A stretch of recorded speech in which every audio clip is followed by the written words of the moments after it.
Aspirants welcome to our YouTube channel Knowledge Hub में आपका एक बार फिर से स्वागत है। स्टूडेंट्स, नॉलेज हब की इस क्लास में हम करेंगे Haryana CET exam mock test. जो मॉक टेस्ट सीरीज हमने चला रखी है और ये खासकर हरियाणा पुलिस के लिए है। हरियाणा पुलिस के हम 5 प्रैक्टिस सेट कर चुके हैं, छठा प्रैक्टिस सेट हम करेंगे। इसके अलावा मॉक टेस्ट सीरीज आपको सीईटी मेंस के लिए भी सहायक है और ग्रुप डी के लिए भी। चाहे तो आप ग्रुप डी की तैयारी कर रहे हो, चाहे सीईटी मेंस की भी, आपको इसी मॉक टेस्ट से सारे क्वेश्चन देखने को मिलेंगे। इस मॉक टेस्ट में हम 100 क्वेश्चन करेंगे और लगभग इसमें 25% जो है वो हरियाणा जीके के रहेंगे। बाकी इसके अंदर कंप्यूटर भी है, नेशनल जीके भी है, रीजनिंग भी है, मैथमेटिक्स भी है, जनरल साइंस भी है। आप सीईटी मेंस की तैयारी करो, चाहे ग्रुप डी की या हरियाणा पुलिस की, ये प्रैक्टिस सेट काफ़ी इंपॉर्टेंट आपके लिए रहेगा। 100 क्वेश्चन करेंगे और सभी का डिटेल में सॉल्यूशन हम देखेंगे रिटर्न फॉर्म में। काफ़ी इंपॉर्टेंट ये प्रैक्टिस सेट है। इससे पहले भी हम अलग अलग प्रैक्टिस सेट कर चुके हैं, सारे के सारे नॉलेज अब अवेलेबल हैं। इस क्लास की पीडीएफ के लिए, अगर आपको स्टडी मटेरियल की पीडीएफ चाहिए तो आप हमारा टेलीग्राम चैनल ज्वाइन करें और ये नाम है नॉलेज हब 7900 करके, डिस्क्रिप्शन बॉक्स में उसका लिंक दिया गया है। वहाँ से आप टेलीग्राम चैनल ज्वाइन करें। काफ़ी सारा स्टडी मटेरियल आपको पीडीएफ की फॉर्म में दिया गया है। वहाँ पर चैनल की हिस्ट्री में जाके आप देख सकते हैं, वहाँ पर बहुत सारे स्टडी मटेरियल अलग अलग फॉर्म में आपको दिया गया है। इसके अलावा आपको एग्ज़ाम रिलेटेड कोई भी अपडेट्स चाहिए कि भाई नई भर्ती कब होगी और नए फॉर्म कब निकलेंगे, पेपर कब होगा इनका, क्या सिलेबस रहेगा, ये सारी जानकारी के लिए आप हमारा यूट्यूब चैनल एक दूसरा है साहिल अपडेट्स के नाम से, वो भी सब्सक्राइब कर ले। इसका लिंक भी डिस्क्रिप्शन बॉक्स में दिया गया है। यूट्यूब पर साहिल अपडेट्स को सब्सक्राइब करें और नॉलेज हब टेलीग्राम चैनल को भी आप ज्वाइन कर लें। सारी अपडेट्स आपको मिलती रहेगी। तो चलिए आज का प्रैक्टिस सेट नंबर यानी कि मॉक टेस्ट 6 हम शुरू करते हैं। 100% करेंगे, सभी का हम सॉल्यूशन डिटेल में देखेंगे 1 बाय 1 करके। तो सबसे पहला प्रश्न जो दिया है आज की क्लास का, आज के इस प्रैक्टिस सेट का, कि किसे उनके उपन्यास फ्लैश के लिए बुकर पुरस्कार 2025 दिया गया है। फ्लैश एक उपन्यास का नाम है, फ्लैश होता मास, ठीक है, उपन्यास है फ्लैश, उसके लिए इनको बुकर पुरस्कार 2025 दिया गया है। उसका नाम क्या है? Neil Gaiman, Benjamin Markovits, Andrew Miller या डेविड सजले। 2025 बुकर पुरस्कार। तो ये देखें, 2025 का प्रतिष्ठित बुकर पुरस्कार के विजेता हैं हंगरी और ब्रिटिश लेखक है डेविड सेजले। डेविड सेजले को घोषित किया गया है और उनका उपन्यास था फ्लैश यानी कि मास। 10 नवंबर 2025 को लंदन में आयोजित समारोह में इनको सम्मान दिया गया है। डेविड सेजले ये हैं, ठीक है। इनका उपन्यास है, उसका नाम है फ्लैश, फ्लैश यानी कि मास, और इसके लिए लगभग इनको 53 लाख रुपए दिए गए हैं। डेविड सेजले हंगरी और ब्रिटिश लेखक है ये। तो पहला प्रश्न है, इसका आंसर हो जाएगा ऑप्शन डी, डेविड सजले को बुकर पुरस्कार 2025 दिया गया है और उपन्यास का नाम है फ्लैश। दूसरा प्रश्न है, कौन सा राज्य केंद्रीय वन्यजीव संरक्षण अधिनियम 1972 में संशोधन विधेयक पारित करने वाला देश का पहला राज्य बन गया है? एक central wild life protection act था 1972 का, उसमें अमेंडमेंट करने वाला पहला राज्य कौन सा बन गया है? Central wild life protection act 1972, इसमें अमेंडमेंट किया गया है और एक राज्य ने खुद से किया, पहला राज्य बना भारत का जिसने ये संशोधन किया है। केरल, असम, महाराष्ट्र या फिर तमिलनाडु? तो वो राज्य है केरल। केरल ने central wild life protection act 1972 में संशोधन किया है, पहला राज्य बन गया जो केंद्र के किसी बिल में संशोधन किया है। ऑप्शन ए आंसर हो जाएगा केरल। अगला है प्रश्न नंबर 3, किसे 2025-26 के लिए भारतीय वाणिज्य एवं उद्योग महासंघ का अध्यक्ष नियुक्त किया गया है? फिक्की का चेयरमैन या प्रेसिडेंट किसे नियुक्त किया गया है? फिक्की की फुल फॉर्म ध्यान रखना, federation of Indian chambers of commerce and industry, ये इंपॉर्टेंट है। फिक्की की full form federation of Indian chambers of commerce and industry. FICCI 2025-26 का प्रेसिडेंट किसे नियुक्त किया गया है? अनुज गुप्ता, अनंत गोयनका, राजेश कुमार या फिर सुमित वोहरा? तो फिक्की का जो प्रेसिडेंट, जो अध्यक्ष जो नियुक्त किया गया चेयरमैन, वो है अनंत गोयनका। अनंत गोयनका है ये। ऑप्शन बी इसका आंसर हो जाएगा। आगे है प्रश्न नंबर 4। प्रश्न नंबर 4 है कि रक्षा मंत्री राजनाथ सिंह ने किसे लेफ्टिनेंट कर्नल की मानक उपाधि सम्मानित किया है? To whom did defence ministry Rajnath Singh confer the honorary rank of lieutenant colonel? Bajrang Punia, Neeraj Chopra, KL Rahul या फिर रोहित शर्मा? ये देखो, 2 बार के ओलंपिक पदक विजेता और स्टार भाला फेंक खिलाड़ी नीरज चोपड़ा को नई दिल्ली में एक समारोह में प्रादेशिक सेना यानी कि टेरिटोरियल आर्मी, जो टीए बोलते हैं, टेरिटोरियल आर्मी, उसमें लेफ्टिनेंट कर्नल की मानद उपाधि प्रदान की गई।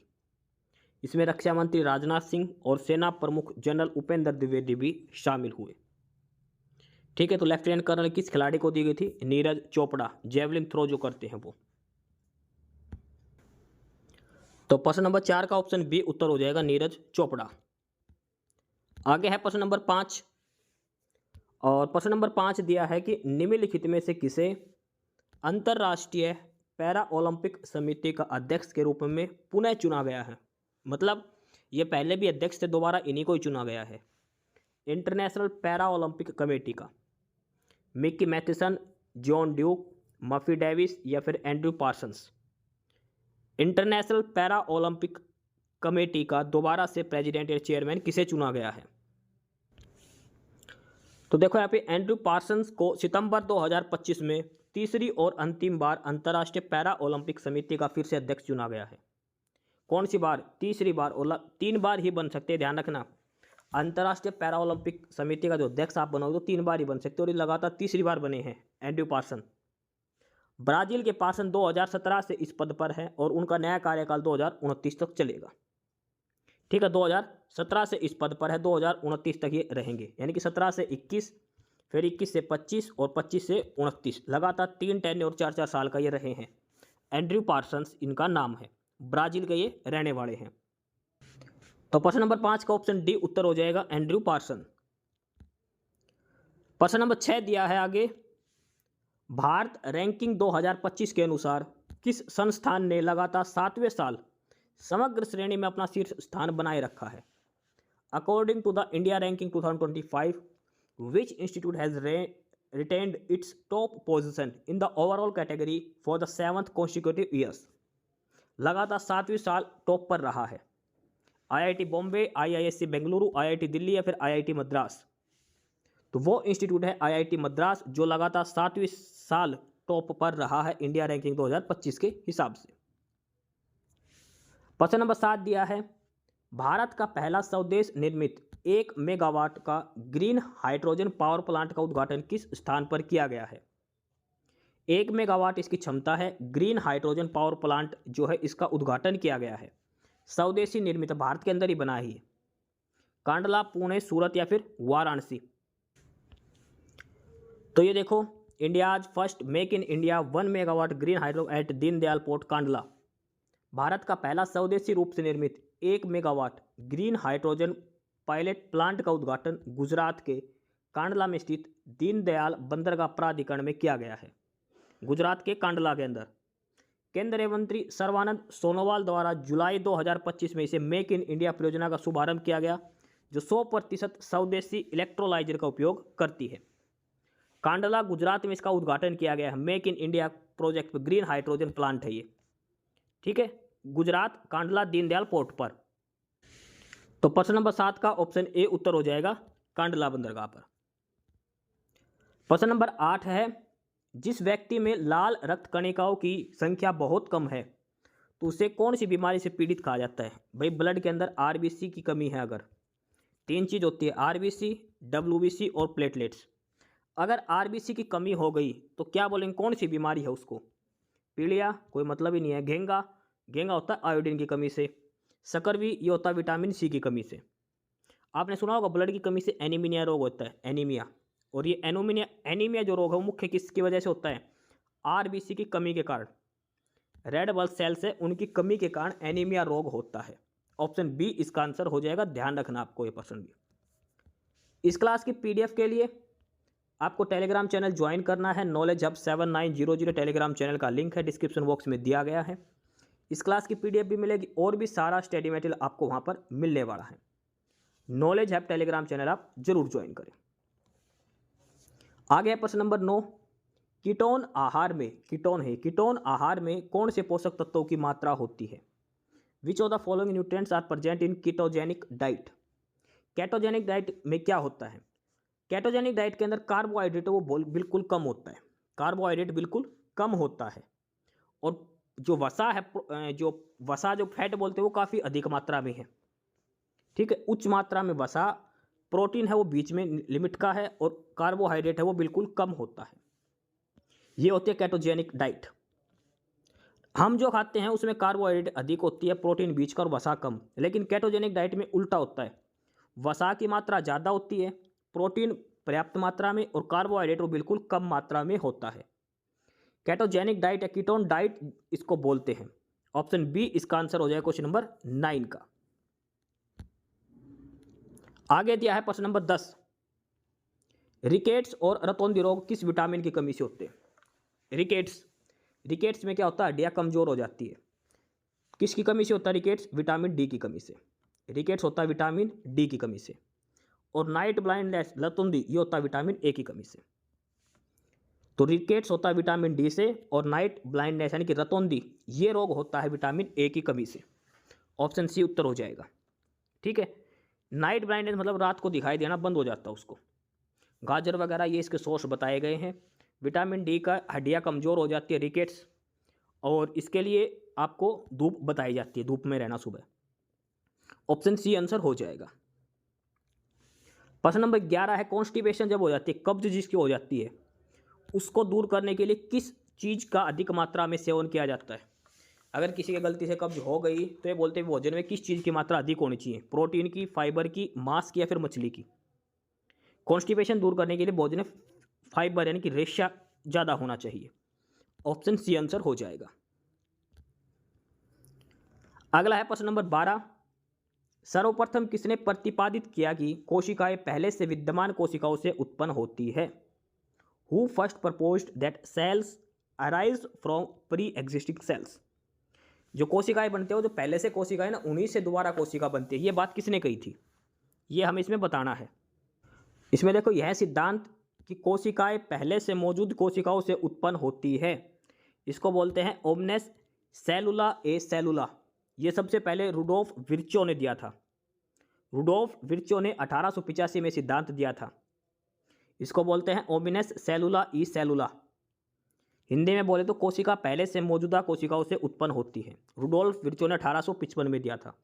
उन्होंने स्लीडेन और स्वान द्वारा प्रतिपादित कोशिका सिद्धांत को संशोधित करके यह महत्वपूर्ण निष्कर्ष दिया कि नई कोशिकाएं केवल पहले से मौजूद कोशिकाओं के विभाजन से ही बनती है। तो प्रश्न नंबर 12 का ऑप्शन सी आंसर हो जाएगा, रुडोल्फ विर्चो। ऑप्शन सी उत्तर हो जाएगा इसका। प्रश्न नंबर 13 है कि इनमें से कौन सा कीट वर्ग से संबंधित नहीं है, इंसेक्ट नहीं है? तिलचट्टा, बिच्छू, मच्छर, या फिर सिल्वर फिश? तो इसमें आएगा बिच्छू। बिच्छू जो है कीट वर्ग से संबंध नहीं है। नॉर्मली जो होता है बिच्छू कीट वर्ग जो इंसेक्ट होते हैं 6 पैरों के होते हैं, ध्यान रखना। बिच्छू 8 पैरों का है, ध्यान रखना। बिच्छू इसका आंसर आ जाएगा ऑप्शन सी, प्रश्न नंबर 13 का। प्रश्न नंबर 14 है, जोंक यानी कि लीच जो होता है वो कौन से फाइला का हिस्सा है, किस संघ के अंतर्गत आता है? एनेलिडा के अंदर, सिलेंट्रेट्रा के अंदर, या प्लेटी हेलमिन्थेसिस, या फिर नेमाटोडा? लीच जो होती है वो किसके अंदर आती है? तो प्रश्न नंबर 14 का उत्तर आएगा ऑप्शन ए, एनेलिडा का हिस्सा होता है लीच। प्रश्न नंबर 15 दिया है, खाली स्थान को छोड़कर सभी परमाणुओं के नाभिक में न्यूट्रॉन मौजूद होता है, यानी कि सभी के जो न्यूक्लियस है उसके अंदर न्यूट्रॉन होता है सिवाय एक के, ऑक्सीजन, हाइड्रोजन, नाइट्रोजन या कार्बन। तो आपको पता है कार्बन का एक आइसोटोप होता है 1H1 करके, हाइड्रोजन का एक आइसोटोप है 1H1। ठीक है, उसके अंदर जो है वो न्यूट्रॉन नहीं पाए जाते न्यूक्लियस के अंदर। ये सबसे बड़ा एक्सेप्शन है हाइड्रोजन का, इसलिए इसको अलग बनाता है। हाइड्रोजन की 3 संस्थानिक को, प्रोटीनियम, ड्यूटेरियम और ट्रिटियम। तो जो प्रोटियम होता है हाइड्रोजन का, उसके अंदर न्यूट्रॉन नहीं पाया जाता। ऑप्शन सी उत्तर हो जाएगा प्रश्न नंबर 15 का। प्रश्न नंबर 16 है कि दंत क्षय को कम करने के लिए टूथपेस्ट में क्या मिलाया जाता है? टूथ डिके यानी कि दांत जो गलने लगते हैं उसको कम करने के लिए टूथपेस्ट में क्या मिलाते हैं? आयरन, कोबाल्ट, मोलिब्डेनम या फिर फ्लोराइड? दांत मतलब खराब ना हो तो उसके लिए टूथपेस्ट में मिलाया जाता है फ्लोराइड। वो मत सोचना कि आपकी टूथपेस्ट में नमक है, वो नमक वाला नहीं है, फ्लोराइड आंसर आएगा ऑप्शन सी करके इसका। काफ़ी इंपॉर्टेंट प्रश्न है ये भी। प्रश्न नंबर 17 देखो, जबरदस्त प्रश्न है। डीनेचर्ड अल्कोहल, यानी कि ऐसा अल्कोहल जिसके साथ छेड़खानी की गई हो। डीनेचर्ड अल्कोहल, अल्कोहल वो होता है जब थोड़े से मेथेनॉल के अंदर इथेनॉल मिला दे। मेथेनॉल का जो है उसके अंदर इथेनॉल मिला दे, ठीक है। एथेनॉल, जब मेथेनॉल ले लिया, मिथेनॉल थोड़ा सा, और उसके अंदर इथेनॉल मिला दिया, तो ये होता है denatured alcohol. Option C answer होगा। ध्यान रखना, मोस्ट इंपॉर्टेंट क्वेश्चन है ये। थोड़े से मेथेनॉल के साथ मिश्रित एथोहॉल, ये होता है denatured alcohol. Option C answer हो जाएगा प्रश्न नंबर 17 का। प्रश्न नंबर 18 है सूरजकुंड। सूरजकुंड मेले में पार्टनर करने का मुख्य उद्देश्य क्या है? भाई कोई भी देश है अगर किसी भी काम में साझेदार करा तो उसका मेन टारगेट क्या है? कोई भी थीम स्टेट या थीम कंट्री, तो उनका मेन काम क्या होता है कि अपने आर्ट और क्राफ्ट दिखाना, अपनी कला संस्कृति को प्रदर्शित करना।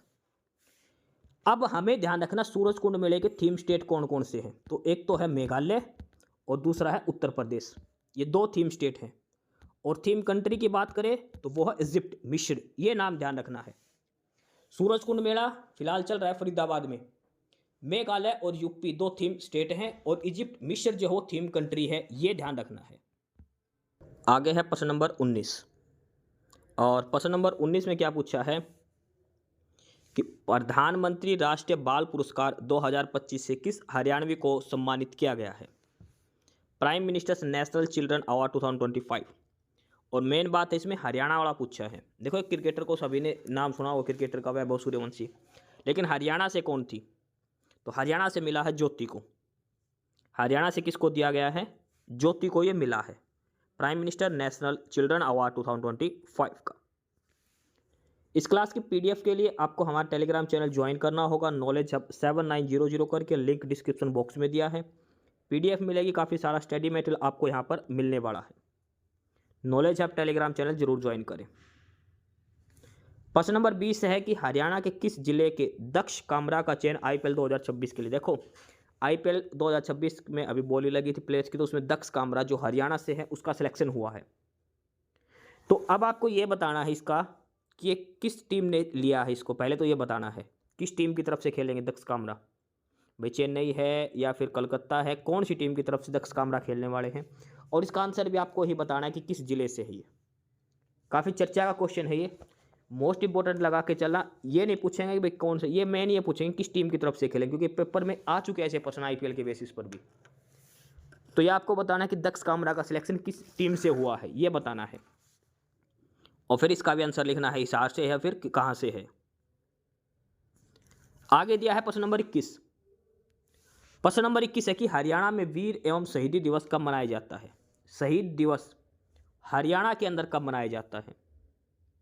23 मार्च, 23 मई, 23 अप्रैल कब मनाया जाता है? हरियाणा में शहीद दिवस कब मनाया जाता है? तो इसमें देखो हरियाणा में शहीद दिवस, हरियाणा वीर एवं शहीदी दिवस प्रतिवर्ष 23 सितंबर को मनाया जाता है। हरियाणा में प्रतिवर्ष शहीदी दिवस या फिर हरियाणा वीर एवं शहीदी दिवस प्रतिवर्ष 23 सितंबर को मनाते हैं। क्यों मनाया जाता है? यह दिन 1857 की क्रांति के नायक राव तुलाराम की शहादत और स्वतंत्रता संग्राम में अपने प्राणों की आहुति देने वाले हरियाणा के अन्य वीरों की याद में मनाया जाता है। ठीक है, तो कब मनाया जाता है हरियाणा के अंदर शहीदी दिवस? वो मनाया जाता है 23 सितंबर को।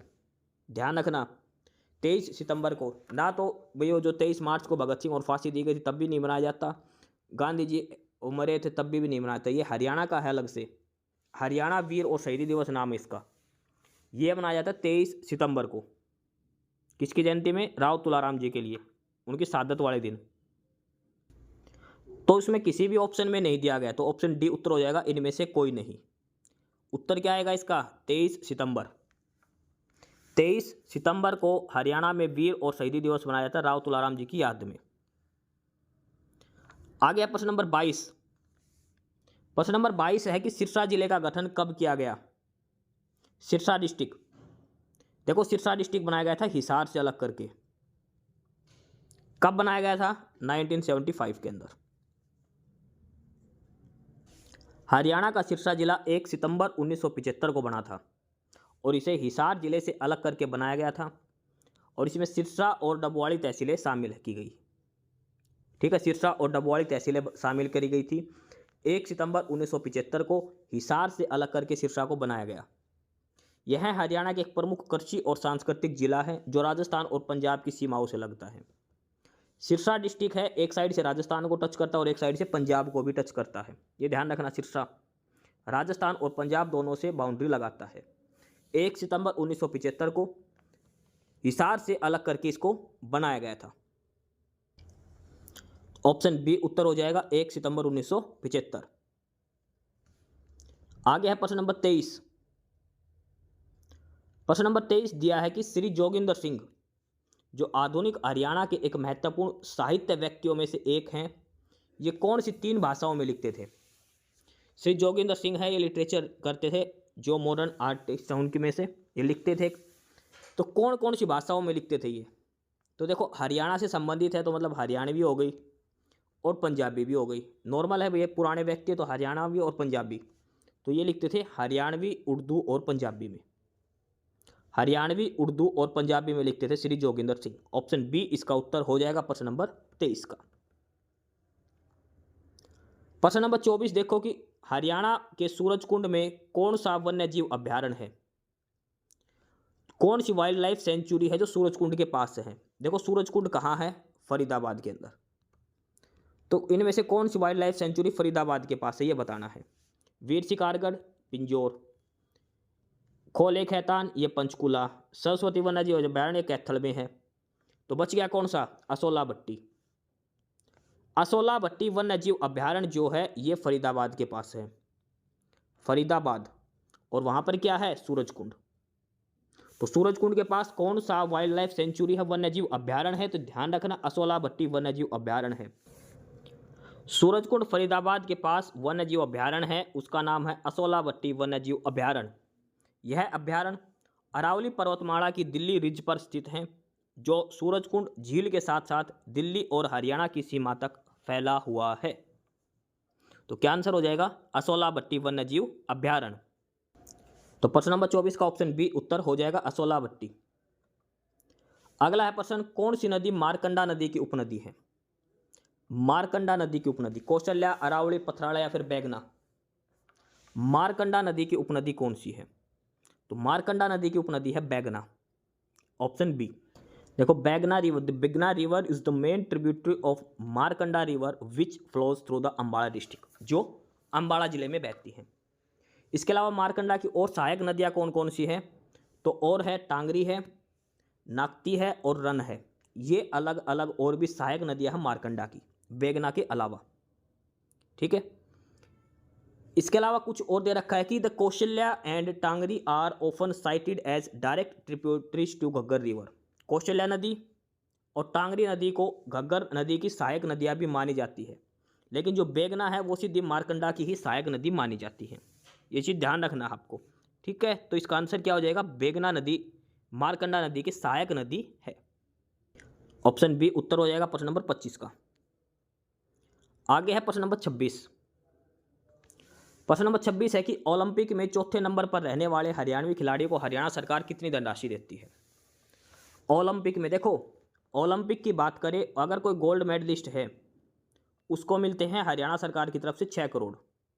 जिसने दूसरा मेडल जीता सिल्वर, उसको मिलते हैं 4 करोड़। जिसने जीता ब्रॉन्ज, तीसरे नंबर पर रह गया, उसको मिलते हैं 2.5 करोड़। इतने रुपए की अमाउंट हरियाणा सरकार देती है ओलंपिक पदक विजेताओं को। लेकिन अगर कोई चौथे नंबर पर रह गया तो उसको देती है सरकार मात्र 50 लाख रुपए। चौथे नंबर पर रहने वाले को सरकार देती है 50 लाख, गोल्ड मेडल वाले को 6 करोड़, सिल्वर वाले को 4 करोड़ और ब्रॉन्ज वाले को 2.5 करोड़ रुपए सरकार की तरफ से दिए जाते हैं। तो इस प्रश्न ने पूछा जो चौथे नंबर पर रहता है उसको क्या मिलेगा? तो उसको मिलेगा मात्र 50 लाख रुपए, चौथे नंबर पर रहने वाले को। आगे प्रश्न नंबर 27। हरियाणा सरकार द्वारा निर्धारित 10 जो सबसे ऊंची चोटी है पर्वत की, उनमें से कोई एक भी फतेह करता तो उसे हरियाणा सरकार द्वारा कितना इनाम दिया जाता है? जो वर्ल्ड की जो टॉप 10 जो हाईएस्ट माउंटेन पीक्स हैं, पर्वत की सबसे ऊंची चोटियां हैं, अगर कोई हरियाणवी उनमें से किसी भी एक चोटी पर चढ़ जाए, उसको फतेह कर ले, तो उसको हरियाणा सरकार कितना इनाम देती है? 5 लाख रुपए देती है, 15 लाख रुपए देती है, 10 लाख देती है, फिर 20 लाख देती है। इसमें देखो, हरियाणा सरकार द्वारा नामित दुनिया की 10 सबसे ऊंची पर्वत चोटी माउंट एवरेस्ट सहित किसी एक पर विजय प्राप्त करने वाले राज्य के पर्वतारोही को 5 लाख रुपए का नगद पुरस्कार दिया जाता है। और उसके साथ ही ग्रेड सी खेल का जो प्रमाण पत्र दिया जाता है, स्पोर्ट्स ग्रेडेशन सर्टिफिकेट मिलते हैं ग्रुप सी के लिए, जो खेल कोटे के तहत सरकारी नौकरी पाने में सहायक है।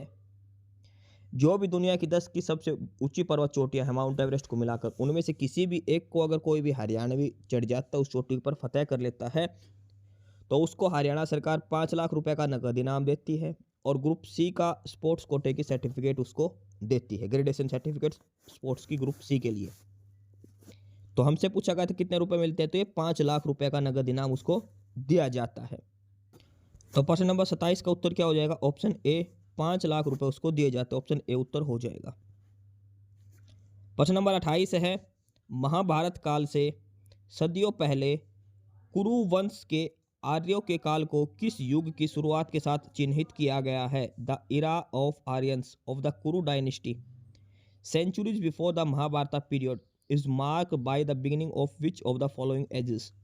जो कुरु वंश आया था आर्यों से पहले, तो किस युग की शुरुआत मानी जाती है?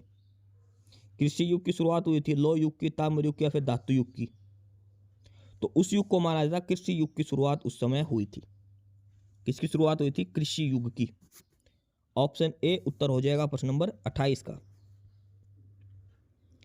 प्रश्न नंबर 29 दिया है आगे, हरियाणा के महान योद्धाओं में से कौन 1857 की क्रांति के समय मेरठ का नायब कोतवाल था? 1857 की जब क्रांति हुई तो मेरठ का नायब कोतवाल कौन था, ये बताना है। हरियाणा से था ये, इसलिए प्रश्न पूछा गया है। 1857 की क्रांति में राव तुलाराम के करीबी राव किशन सिंह या फिर राव कृष्ण गोपाल, जो हरियाणा के नारनौल नांगल पठानी के निवासी थे, उस समय मेरठ की कोतवाली में कोतवाल की सेना में तैनात थे। उन्होंने मेरठ में विद्रोह के दौरान क्रांतिकारियों को हथियार उपलब्ध कराने और अंग्रेज अधिकारियों को गुमराह करने में महत्वपूर्ण भूमिका निभाई थी। तो मेरठ का नायब कोतवाल कौन था? राव कृष्ण गोपाल या फिर राव कृष्ण सिंह, जो भी नाम मिले दोनों एक ही है, जो हरियाणा के नांगल पठानी नारनौल के रहने वाले थे और ये राव तुलाराम के करीबी थे। तो इसमें से ऑप्शन सी हमारा उत्तर हो जाएगा, राव कृष्ण गोपाल। ये उस समय मेरठ के नायब कोतवाल थे जो हरियाणा से संबंधित है। 1857 की क्रांति के दौरान मेरठ का नायब कोतवाल था राव कृष्ण गोपाल। ऑप्शन सी उत्तर हो जाएगा। प्रश्न नंबर 30 है कि हरियाणा में पुरुषों द्वारा पहना जाने वाला पारंपरिक पोशाक कौन सा है? भाई हरियाणा में पुरुष कौन कौन से पोशाक पहनते हैं ये हमने देखना सारा का सारा। एक बार फटाफट से देखो, हरियाणा के पुरुषों की जितनी भी वेशभूषा है वो सारी देखते हैं। पुरुषों की वेशभूषा, सबसे पहले है कमीज। हरियाणा में कॉलरदार कमीज पहनी जाती है, जो ऊपर पहनते हैं कुर्ता, वो वाली। कुर्ता और पजामा, ये वाइट वाले कुर्ता पजामा। कई बार कुर्ता के साथ धोती भी पहनी जाती है। कुर्ता पजामा, कुर्ता धोती एक जोड़ी के रूप में पहनते हैं। ठीक है, कुर्ता पजामा और कुर्ता धोती। उसके बाद आगे है खंडवा।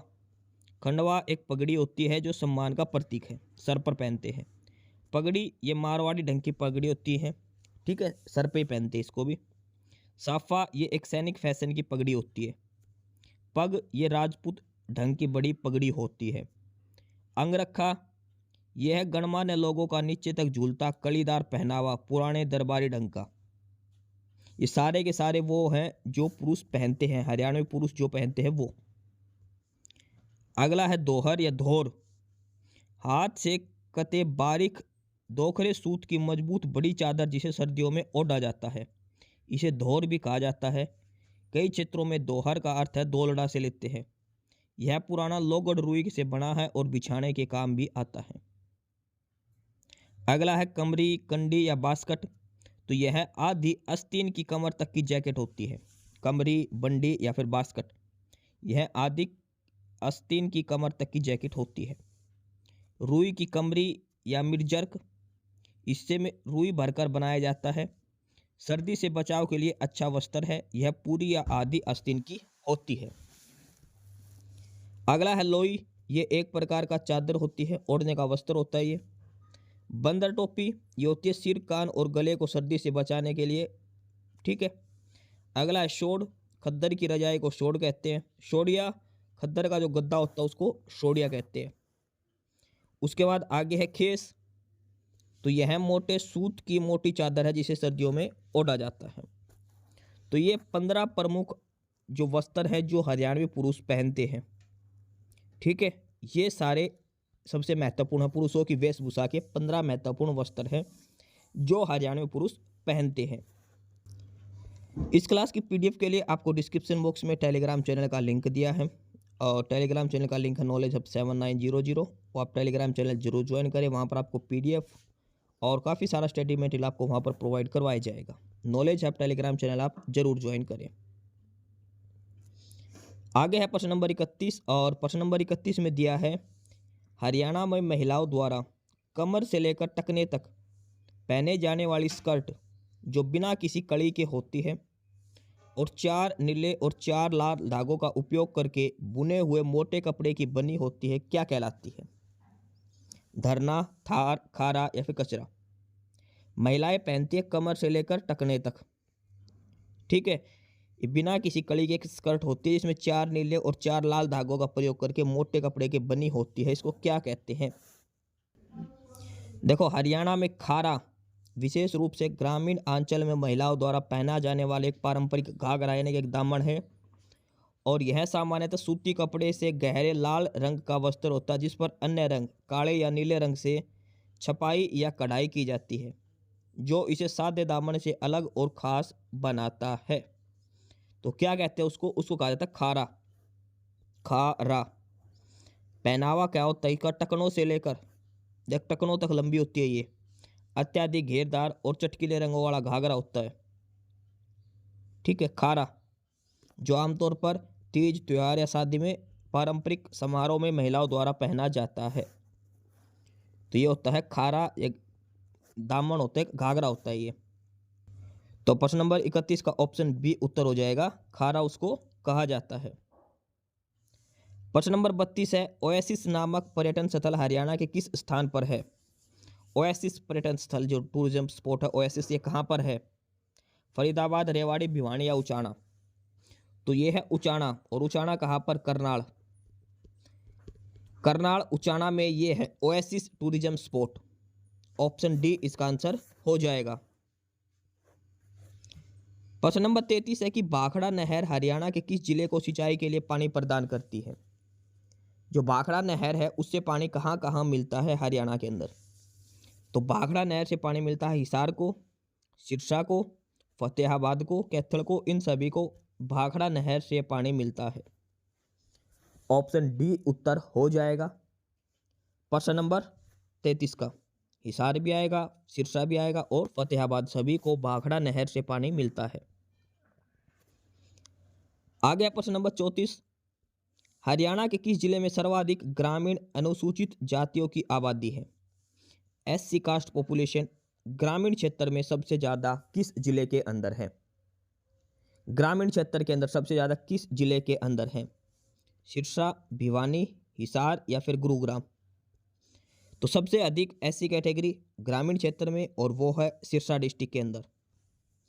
सिरसा डिस्ट्रिक्ट के अंदर आपको ये भी पता होगा लोकसभा की जो 10 सीटें हैं उसमें से 2 सीट हैं जो एससी कैटेगरी के लिए रिजर्व की गई है, एक सिरसा की और दूसरी अम्बाड़ा की, ये भी आपको ध्यान रखना है। आगे है प्रश्न number 35।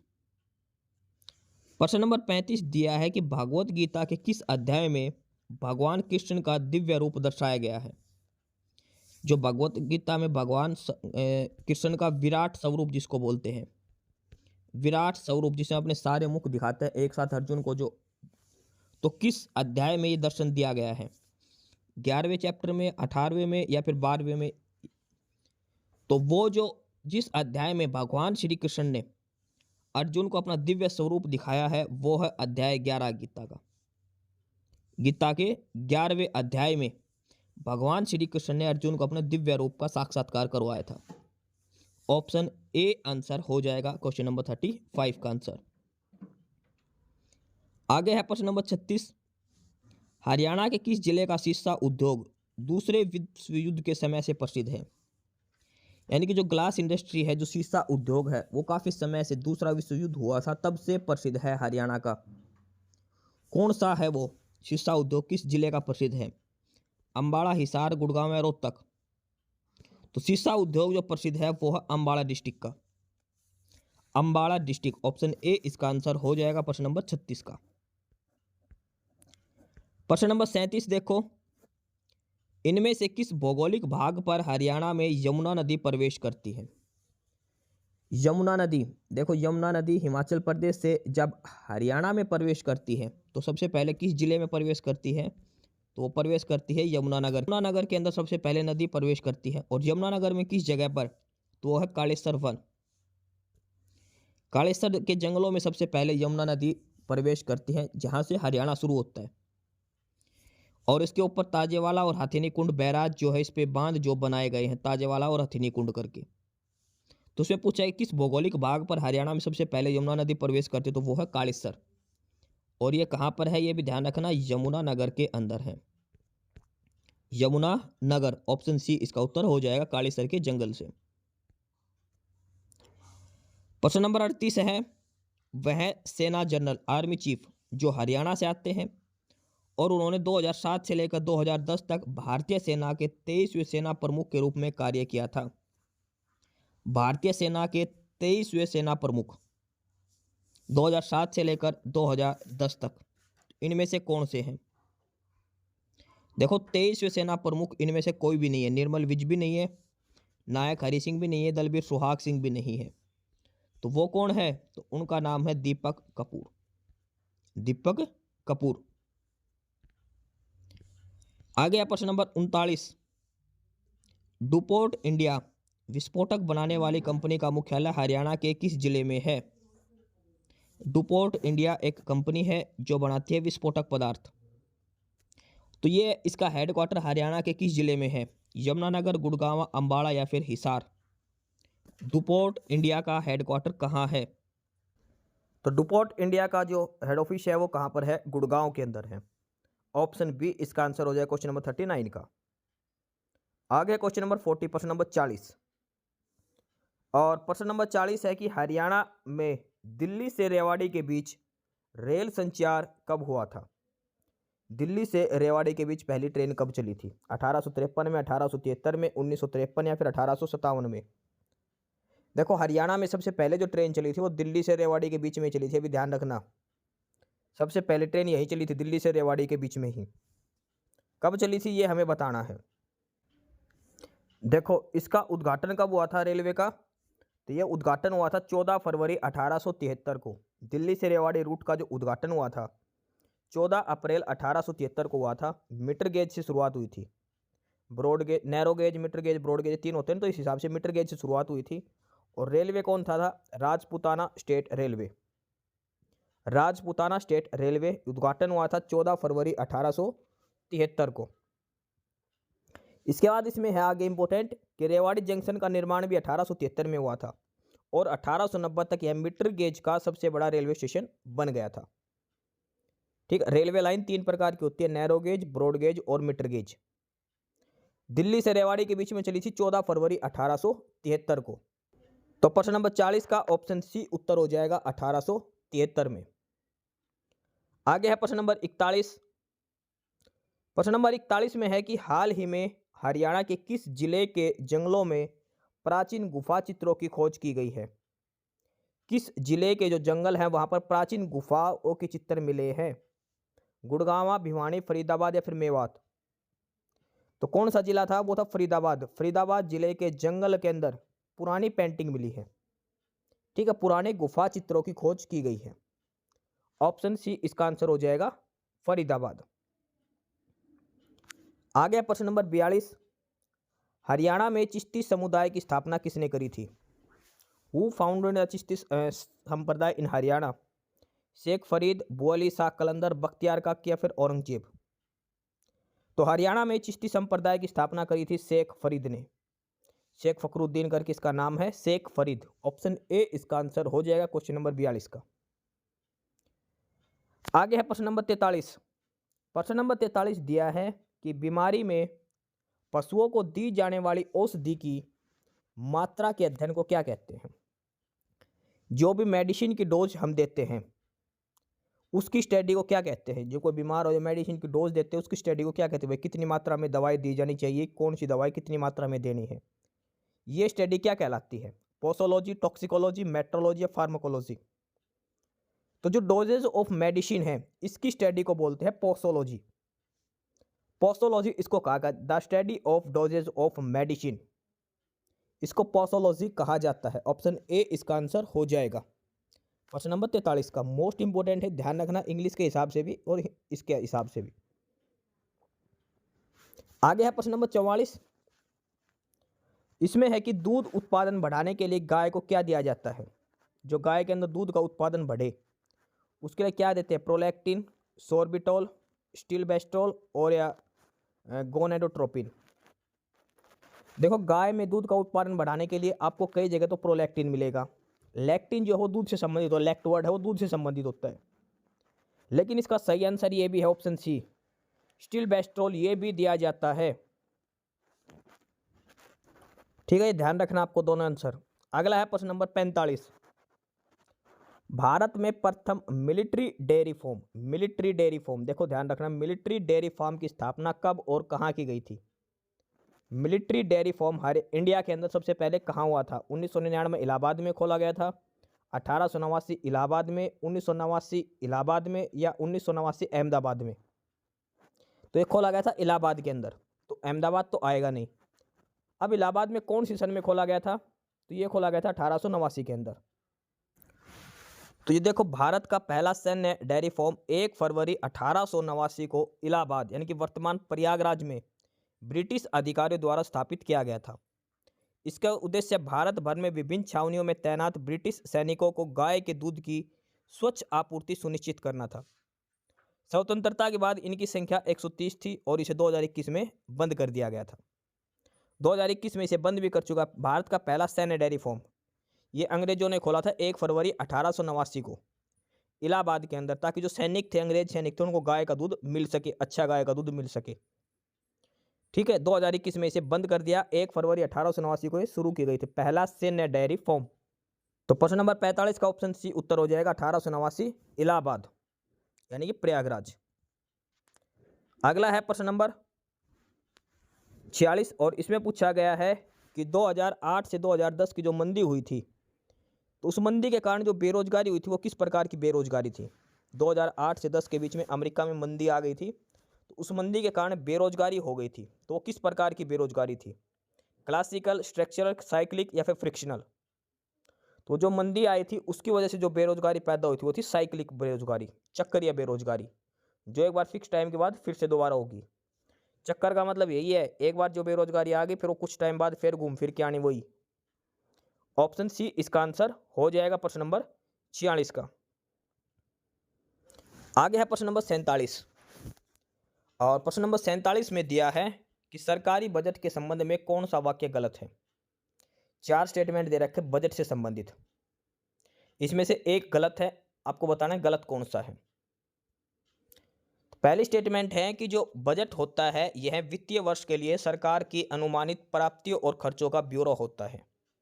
Budget is the statement of government estimate receipt and expenditure for the financial year. ये बिल्कुल सही है भाई, 1 अप्रैल से लेकर 31 मार्च ये हमारा बजट का ईयर, फाइनेंशियल ईयर होता है। तो बजट का काम है कि 1 अप्रैल से लेकर 31 मार्च तक का सरकार ने कितना पैसा कमाएगी, कितना खर्च किया होगा, उसका सारा रिकॉर्ड इसमें दिया जाता है। In India the government budget is a constitutional duty, बिल्कुल भारत में सरकारी बजट का एक संवैधानिक कर्तव्य है, बिल्कुल संविधान के अंदर बजट का जिक्र किया गया है। ठीक है, 108 आर्टिकल के अंदर। चौथा है कि इसमें 2 खाते हैं, बिल्कुल सही। बजट के अंदर 2 होते हैं, एक कंसोलिडेटेड फंड से रिलेटेड होता है और एक कॉन्टीजेंसी फंड से रिलेटेड होता है। एक कंसोलिडेटेड फंड का होता है खाता और एक होता है कॉन्टीजेंसी फंड का। लेकिन जो तीसरा जो स्टेटमेंट दे रखी है, तीसरा जो ऑप्शन दिया है ये गलत है। यह प्राप्तियों और सरकार द्वारा किए गए खर्चों का वितरण है, ये गलत है। ठीक है, क्योंकि इसमें ये नहीं लिख रखा फाइनेंशियल ईयर का है, ये ऑप्शन ए और 3 में यही फर्क है। इसमें ये नहीं बता रखा कौन सा खर्चे कौन से प्राप्तियों का, कब से कब तक का। तो ऑप्शन सी जो स्टेटमेंट दे रखी है वो इसमें गलत दी गई है। स्टेटमेंट जो सी है वाली वो गलत दी गई है, ऑप्शन सी इसका उत्तर हो जाएगा। अगला है प्रश्न नंबर 48। 13 ताड़ी लोक नृत्य किस राज्य का नृत्य है? 13 ताड़ी लोक नृत्य हरियाणा, आसाम, राजस्थान या फिर मध्य प्रदेश। देखो ये है, ये ऊपर वाला, ये जो फोटो दिखा रखी है, ऐसे किया जाता है 13 ताड़ी लोक नृत्य। 13 ताड़ी लोक नृत्य राजस्थान राज्य से जुड़ा है और यह पारंपरिक मुख्य रूप से कामड़ जनजाति की महिलाओं द्वारा बाबा रामदेव जी की आराधना में बैठकर किया जाता है। इसमें शरीर के विभिन्न अंगों पर 13 मंजीरें बांधकर लयबद्ध तरीके से किया जाता है। शरीर पर अलग अलग जगह 13 मंजीरे बांधे जाते हैं। ये जो मंजीरे देखो आपको दिख रहे होगा, ये वाले, ठीक है, मंजीरे जो होते हो 13 अलग अलग शरीर के अलग अलग जगह पर बांध के फिर लयबद्ध तरीके से नृत्य किया जाता है। राजस्थान का ये पारंपरिक नृत्य है। 13 ताड़ी लोक नृत्य राजस्थान राज्य से संबंधित है और किस जनजाति का है ये? कामड़ जनजाति का। तो प्रश्न नंबर 48 का क्या उत्तर हो जाएगा? राजस्थान, ऑप्शन बी करके। अगला है प्रश्न नंबर 49, मकर संक्रांति का त्योहार किस देवता को समर्पित है? मकर संक्रांति जो संक्रांत बोलते हैं, ये आती है लगभग 14 जनवरी को। अब ये आगे से शायद 15 जनवरी को भी आ जाए, लेकिन ये फिक्स है 14 जनवरी की। मकर संक्रांति का त्योहार किससे संबंधित है? यह है भगवान सूर्य से। आपने देखा होगा मकर संक्रांति उठते ही भगवान सूर्य भगवान को नहा धो के अर्घ दिया जाता है इस दिन। मकर संक्रांति का त्योहार सूर्य भगवान से संबंधित है। ऑप्शन सी इसका उत्तर हो जाएगा। प्रश्न नंबर 50 है, देशभक्ति गीत संदेश से आते हैं किसने लिखा? संदेश से आते हैं किस फिल्म का है? बॉर्डर फिल्म का। अब बॉर्डर 2 फिल्म आई है, उसमें भी ये मॉडिफाई कर रखा है। तो संदेश से आते हैं ये गीत किसने लिखा? गुलजार, जावेद अख्तर, समीर रंजन या इरशाद कामिल? संदेश से आते हैं और ये लिखा था जावेद अख्तर ने, जावेद अख्तर। प्रश्न नंबर 51 है कि इनमें से कौन सा एक प्राचीन स्थल भारत में स्थित नहीं है? कौन सी एक ऐसी साइट है जो भारत में नहीं है? हेलूर, इनाम गांव, हुंसगी और मेहरगढ़। तो आपको पता है मेहरगढ़ कहाँ है? बलूचिस्तान, पाकिस्तान के अंदर है। तो भारत में कौन सा स्थित नहीं है? मेहरगढ़, ये पाकिस्तान के अंदर है। देखो मेहरगढ़ ये है बलूचिस्तान, पाकिस्तान के अंदर, ठीक है। इसके अलावा एक ऑप्शन था हलूर। हलूर कहाँ है? ये कर्नाटका के अंदर है। इनाम गांव ये महाराष्ट्र के अंदर है और हुंसी था ये कर्नाटका के अंदर है। हल्लूर और हुंसी ये दोनों कर्नाटक के अंदर है और इनाम गांव जो है ये महाराष्ट्र के अंदर है। लेकिन जो मेहरगढ़ है ये पाकिस्तान के बलूचिस्तान में है। तो प्रश्न नंबर 51 का ऑप्शन बी उत्तर हो जाएगा, मेहरगढ़। इस क्लास की पीडीएफ के लिए आप हमारा टेलीग्राम चैनल ज्वाइन करें, नॉलेज हब 7900 करके, लिंक डिस्क्रिप्शन बॉक्स में दिया गया है। काफ़ी सारा स्टडी मटेरियल, काफ़ी सारी पीडीएफ आपको यहाँ पर मिलने वाली है। अगला है प्रश्न नंबर 52, भारत में द मोजार्ट ऑफ मद्रास किसे कहा जाता है? The Mozart of Madras Udit Narayan, Arijit Singh, SP बाला सुब्रमण्यम या AR Rahman? The Mozart of Madras, और यह कहा जाता है AR रहमान को, AR रहमान को। अगला प्रश्न है, किस भाषा को पूर्व का इतावली कहा जाता है? इतावली, इटालियन ऑफ ईस्ट, पूर्व का इतावली किसे कहा जाता है? मलयालम, कन्नड़, मराठी या फिर तेलुगु? तो पूर्व का इतावली किस भाषा को कहा जाता है? तेलुगु को।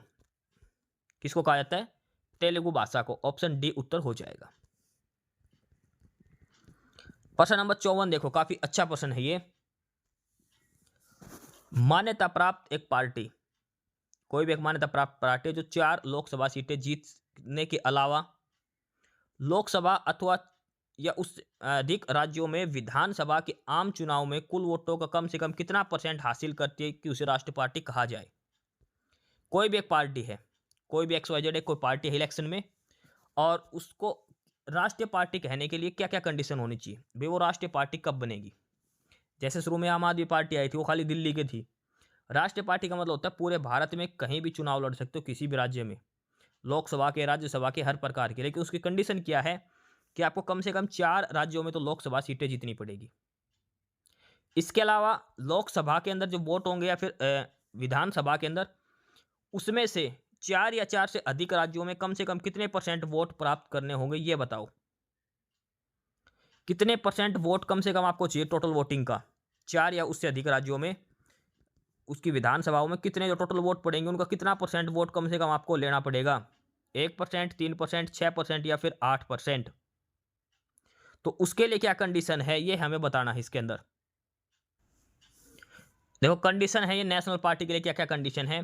पहली कंडीशन है कि ये इसको कम से कम 6%, देखो जो हमारा उत्तर है वो आ गया 6%, at least 6% of total valid vote polled in 4 or more state in general election of Lok Sabha और state legislative assembly and in addition it win 4 Lok Sabha seat. कम से कम 4 लोकसभा की सीट जीतनी है। इसके अलावा 4 या उससे अधिक राज्यों में, वहाँ चाहे लोकसभा के वोट हो चाहे विधानसभा के, कम से कम आपको जो टोटल वोट पड़े हैं उसका 6% वोट आपको चाहिए। उसके बाद ही आपको नेशनल पार्टी, राष्ट्रीय पार्टी का दर्जा मिलेगा। इसके अलावा दूसरी कंडीशन क्या है? If it wins 2% of seat in the Lok Sabha at a general election and this candidate selected from 3 state. Lok Sabha में जो सीटें हैं उसके 2% सीटें, ठीक है। लोकसभा के अंदर कितनी सीटें हैं वैसे? 550। 550 का 2% यानी कि कम से कम 11 सीटें अगर वो जीतते, और वो अलग अलग 3 राज्यों से होनी चाहिए। तीसरा है कि if the party recognised as a state party in 4 state, अगर 4 राज्यों में एक राज्य पार्टी का दर्जा है तो इसको राष्ट्रीय पार्टी का दर्जा दिया जाएगा। ये अलग अलग 3 कंडीशन है किसी भी पार्टी को राष्ट्रीय पार्टी का दर्जा देने के लिए इलेक्शन के अंदर। और इलेक्शन कमीशन आता है आर्टिकल 324 के अंदर, 324 के अंदर इलेक्शन कमीशन का जिक्र किया गया है। ये सारी चीजें ध्यान रखना, और हमारा उत्तर क्या हो जाएगा? 6%। ऑप्शन सी उत्तर हो जाएगा 6%। प्रश्न नंबर 55 दिया है, भारतीय रक्षा अधिनियम कब लागू किया गया था? When was the defence of India act implemented? 1920, 1918, 1921 या 1915? डिफेंस ऑफ इंडिया एक्ट प्रथम विश्व युद्ध के दौरान क्रांतिकारी और राष्ट्रवादी गतिविधियों पर अंकुश लगाने के लिए ब्रिटिश सरकार द्वारा भारत रक्षा अधिनियम को 19 मार्च 1915 को लागू किया गया था। भारतीय रक्षा अधिनियम इंडियन डिफेंस एक्ट 19 मार्च 1915 को लागू किया गया था। दूसरा विश्व युद्ध शुरू होने पर सितंबर 1939 में एक दूसरा अलग और अधिक कठोर भारतीय रक्षा अधिनियम लागू किया गया था। भारतीय रक्षा अधिनियम 2 थे। सबसे पहले लागू हुआ था 19 मार्च 1915 को, पहले विश्व युद्ध के समय। उसके बाद इससे भी अधिक कठोर लगा दिया गया था, और वो लगाया गया था सितंबर 1939 के अंदर, अंग्रेजों ने ये लगाया था। तो प्रश्न नंबर 55 का ऑप्शन डी उत्तर हो जाएगा 1915 को। आ गया प्रश्न नंबर 56, राष्ट्रीय बाल अधिकार संरक्षण आयोग की स्थापना कब हुई थी?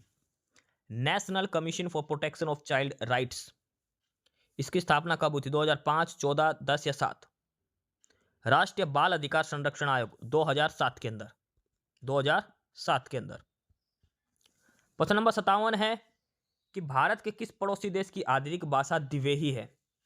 द्विवेही किस देश की एक ऑफिशियल लैंग्वेज है? जैसे हमारे यहाँ पर हिंदी बोली जाती है आमतौर पर, तो किस देश की ऑफिशियल लैंग्वेज द्विवेही है? चीन की, भूटान की, श्रीलंका की या फिर मालदीव की? तो द्विवेही जो है वो मालदीव की आधिकारिक भाषा है। किस देश की ऑफिशियल लैंग्वेज है ये? मालदीव की ऑफिशियल लैंग्वेज है द्विवेही। ऑप्शन डी आंसर हो जाएगा। मोस्ट इंपोर्टेंट क्वेश्चन, इसको आप मार्क करके चलना। प्रश्न नंबर 58 है, किस वर्ष में जनगणना अधिनियम बनाया गया और पूरे भारत में लागू किया गया? सेंसस, जो सेंसस एक्ट है, ये कब बनाया गया और भारत में लागू किया गया? सेंसस एक्ट 1948, 1949, 1950 या 1951? सेंसस एक्ट के बारे में बताना है। जनगणना अधिनियम, भारत भर में जनसंख्या जनगणना आयोजित करने के लिए एक स्थायी कानून ढांचा प्रदान हेतु जनगणना अधिनियम 1948 में अधिनियमित किया गया और उसे 3 सितंबर 1948 को स्वीकृति प्राप्त हुई और पूरे देश में लागू होता है, जो सरकार को आवश्यकता पड़ने पर जनगणना आयोजित करने का अधिकार देता है। जनगणना जो हम जनसंख्या जो डाटा लेते हैं वो 1948 में बनाया गया था और 1948 में ही लागू हुआ था पूरे भारत में। अब की बार पहली बार डिजिटल जनगणना होगी, ध्यान रखना। डिजिटल जनगणना होगी 1 जुलाई से शुरू होगी और 1.5 साल चलेगी, यानी कि दिसंबर 2027 तक चलेगी। 1.5 साल का टाइम दिया गया है डिजिटल जनगणना के लिए, ठीक है। और जनगणना अधिनियम बना था 1948 के अंदर, 1948। तो ऑप्शन ए उत्तर हो जाएगा 1948। प्रश्न नंबर 59 है, सभा और उर, ये 2 प्रकार की ग्राम सभाओं का उल्लेख किस राजवंश में है? 2 प्रकार की ग्राम सभा होती थी, एक तो सभा होती थी और एक उर होती थी। भाई जब ग्राम पंचायत होती है 2 प्रकार की, एक सभा और उर। ये किस राजवंश के समय की बात है भाई। चालुक्य वंशों के सामने होता था चोल में राष्ट्रकूट या फिर गुर्जर प्रतिहार। सभा और उर ये दो थी पंचायती संबंधी है, ग्राम सभाओं से संबंधित है। एक को सभा बोलते थे और एक को उर। तो किस राजवंश के समय की बात है? तो यह है चोल वंश के। चोल जो राजा थे उस समय होते थे सभा और उर करके दो पंचायत समितियां होती थी। प्रश्न नंबर 60 दिया है, देवराय की लड़ाई में अंग्रेज औरंगजेब ने किसे पराजित किया था? देवराय का हुआ था बैटल ऑफ देवराय। किस किस के बीच में हुआ था ये? औरंगजेब और दारा सिकों के बीच में हुआ था। औरंगजेब और दारा सिकों के बीच में। दारा सिकों मारा गया था इसके अंदर। बैटल ऑफ देवराय औरंगजेब जीता था इसने। ऑप्शन ए उत्तर हो जाएगा। औरंगजेब ने किसको हराया था? दारा सिकों को हराया था देवराय की लड़ाई के अंदर। प्रश्न नंबर 61 देखो, इसमें दिया है कि 1928 में नई दिल्ली के फिरोज शाह कोटला में किस क्रांतिकारी संगठन की स्थापना की गई थी? 1928 में फिरोज शाह कोटला जो मैदान है दिल्ली का, वहां पर किस संगठन की स्थापना हुई थी? स्वदेश बंधु समिति, भारतीय नौजवान सभा, होम रूल सोसाइटी या फिर हिंदुस्तान सोशलिस्ट रिपब्लिक एसोसिएशन। 1928 नई दिल्ली फिरोज शाह कोटला मैदान। इसमें देखो 1928 में नई दिल्ली के फिरोज शाह कोटला मैदान में चंद्रशेखर आजाद, भगत सिंह, सुखदेव थापर और अन्य क्रांतिकारियों द्वारा Hindustan socialist republic association HSRA की स्थापना की गई थी। हिंदुस्तान सोशलिस्ट रिपब्लिक एसोसिएशन का पुनर्गठन किया गया था। यह संगठन 1924 में स्थापित हिंदुस्तान रिपब्लिक एसोसिएशन का ही समाजवादी विचारधारा से प्रेरित पुनर्गठित था। देखो 1924 में पहले बना था हिंदुस्तान रिपब्लिक एसोसिएशन HRA, इसी का ही दूसरा रूप बना था हिंदुस्तान सोशलिस्ट रिपब्लिक एसोसिएशन। इसका गठन हुआ था 1928 में दिल्ली के फिरोज शाह कोटला मैदान में, 4 साल बाद ही। स्थापना किसने करी थी? चंद्रशेखर आजाद ने। तो ऑप्शन डी आंसर हो जाएगा, Hindustan socialist republic association Chandrashekhar Azad Bhagat Singh के द्वारा इसकी स्थापना की गई थी। अगला है प्रश्न नंबर 62, 1936 में स्वतंत्र लेबर पार्टी की स्थापना किसके द्वारा की गई थी? लेबर पार्टी की स्थापना हुई थी 15 अगस्त 1936 को। 15 अगस्त 1936 को हुई थी। किसने करी थी इसकी स्थापना लेबर पार्टी की? तो ये करी थी भीमराव अंबेडकर ने। BR अंबेडकर, 15 अगस्त 1936। ऑप्शन डी आंसर हो जाएगा क्वेश्चन नंबर 62 का। प्रश्न नंबर 63 दिया है, सबसे स्थायी पारितंत्र कौन सा इकोसिस्टम? कौन सा ऐसा इकोसिस्टम जो मोस्ट सस्टेनेबल है, स्थायी है, फिक्स है, जिस पे ज्यादा चेंज नहीं होते? वन, रेगिस्तान, महासागर या फिर घास भूमि। ये क्वेश्चन पेपर में कई बार पूछा जा चुका और इसका उत्तर आएगा महासागरीय जो इकोसिस्टम है, ओशियन जो इकोसिस्टम है, ये स्थायी है। सबसे ज्यादा स्थायी पारिस्थितिक तंत्र है महासागर। ऑप्शन बी उत्तर हो जाएगा प्रश्न नंबर 63 का। प्रश्न नंबर 64 दिया है, किसी क्षेत्र के सभी पशुओं के लिए सामूहिक शब्द एनिमल जो है किसी एक पर्टिकुलर एरिया के, उनके लिए कौन सा वर्ड यूज करते हैं? फ्लोरा, फोना, बायोम या फिर इकोटोन। तो एनिमल के लिए होता है फोना, और अगर प्लांट्स की बात हो जाए तो होता फ्लोरा। किसी भी एक क्षेत्र विशेष के प्लांट्स की जानकारी तो उसको बोलते हैं फ्लोरा, और एनिमल्स की जानकारी तो उसको बोला जाता है फोना। फोना एंड फ्लोरा आपने सुना होगा साइंस के अंदर। तो क्वेश्चन नंबर 64 का आंसर हो जाएगा ऑप्शन बी, फोना उसको कहा जाता है all the animals of a particular reason.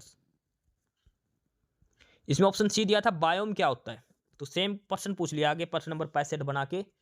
Biome का क्या अर्थ होता है? बायोम, तो बायोम का होता है समान जलवायु वाला एक विशाल क्षेत्र, एक पर्टिकुलर एरिया जहां की लिविंग कंडीशंस जो है, जलवायु कंडीशन है वो सेम है। कोई एक ऐसा क्षेत्र जहां की जलवायु कंडीशन सेम है वो बायोम कहा जाता है उसको। ऑप्शन बी आंसर हो जाएगा प्रश्न नंबर 65 का, बायोम। आगे है प्रश्न नंबर 66 और यहां से सवाल शुरू होते हैं गणित के। अब हम सवाल करेंगे गणित के फटाफट से। पहला सवाल दिया है, यदि किसी धनराशि पर 7.5% वार्षिक ब्याज की दर पर 15 महीने का साधारण ब्याज उसी धनराशि पर 12.5% वार्षिक दर पर 8 महीने के साधारण ब्याज से 32.50 रुपए अधिक है तो धनराशि क्या होगी? कोई भी धनराशि है x रुपये मान लिया, उसको 7.5% की दर से 15 महीने के लिए जो दिया, उस पर जो ब्याज मिल गया, सेम धनराशि पर 12.5% के लिए और 8 महीने का जो ब्याज मिलेगा, इन दोनों का अंतर है 32.5 रुपया। तो हमें ये मूलधन बताना है, ये मूलधन हमारा कितना था, x की वैल्यू हमें बतानी है। सवाल है ये साधारण ब्याज का, ठीक है। 15 महीने 7.5 साल और 8 महीने 12.5% का। देखो मूलधन मान लिया हमने x, दर दे दी 7.5 यानी कि 15/2, समय दे दिया कितना 15 महीने, 15 महीने यानी कि 15/12 साल को बदलेंगे और बटे में लगा दिया 100। ये हो गया साधारण ब्याज पहले का। दूसरा कंडीशन क्या दे दी, मूलधन गुणा दर कितनी दे दी, अब की बार दर दे दी कितनी 15.5% यानी कि 31/2 और समय कितना दे दिया 8 महीने यानी कि 8/12 और बटे में 100।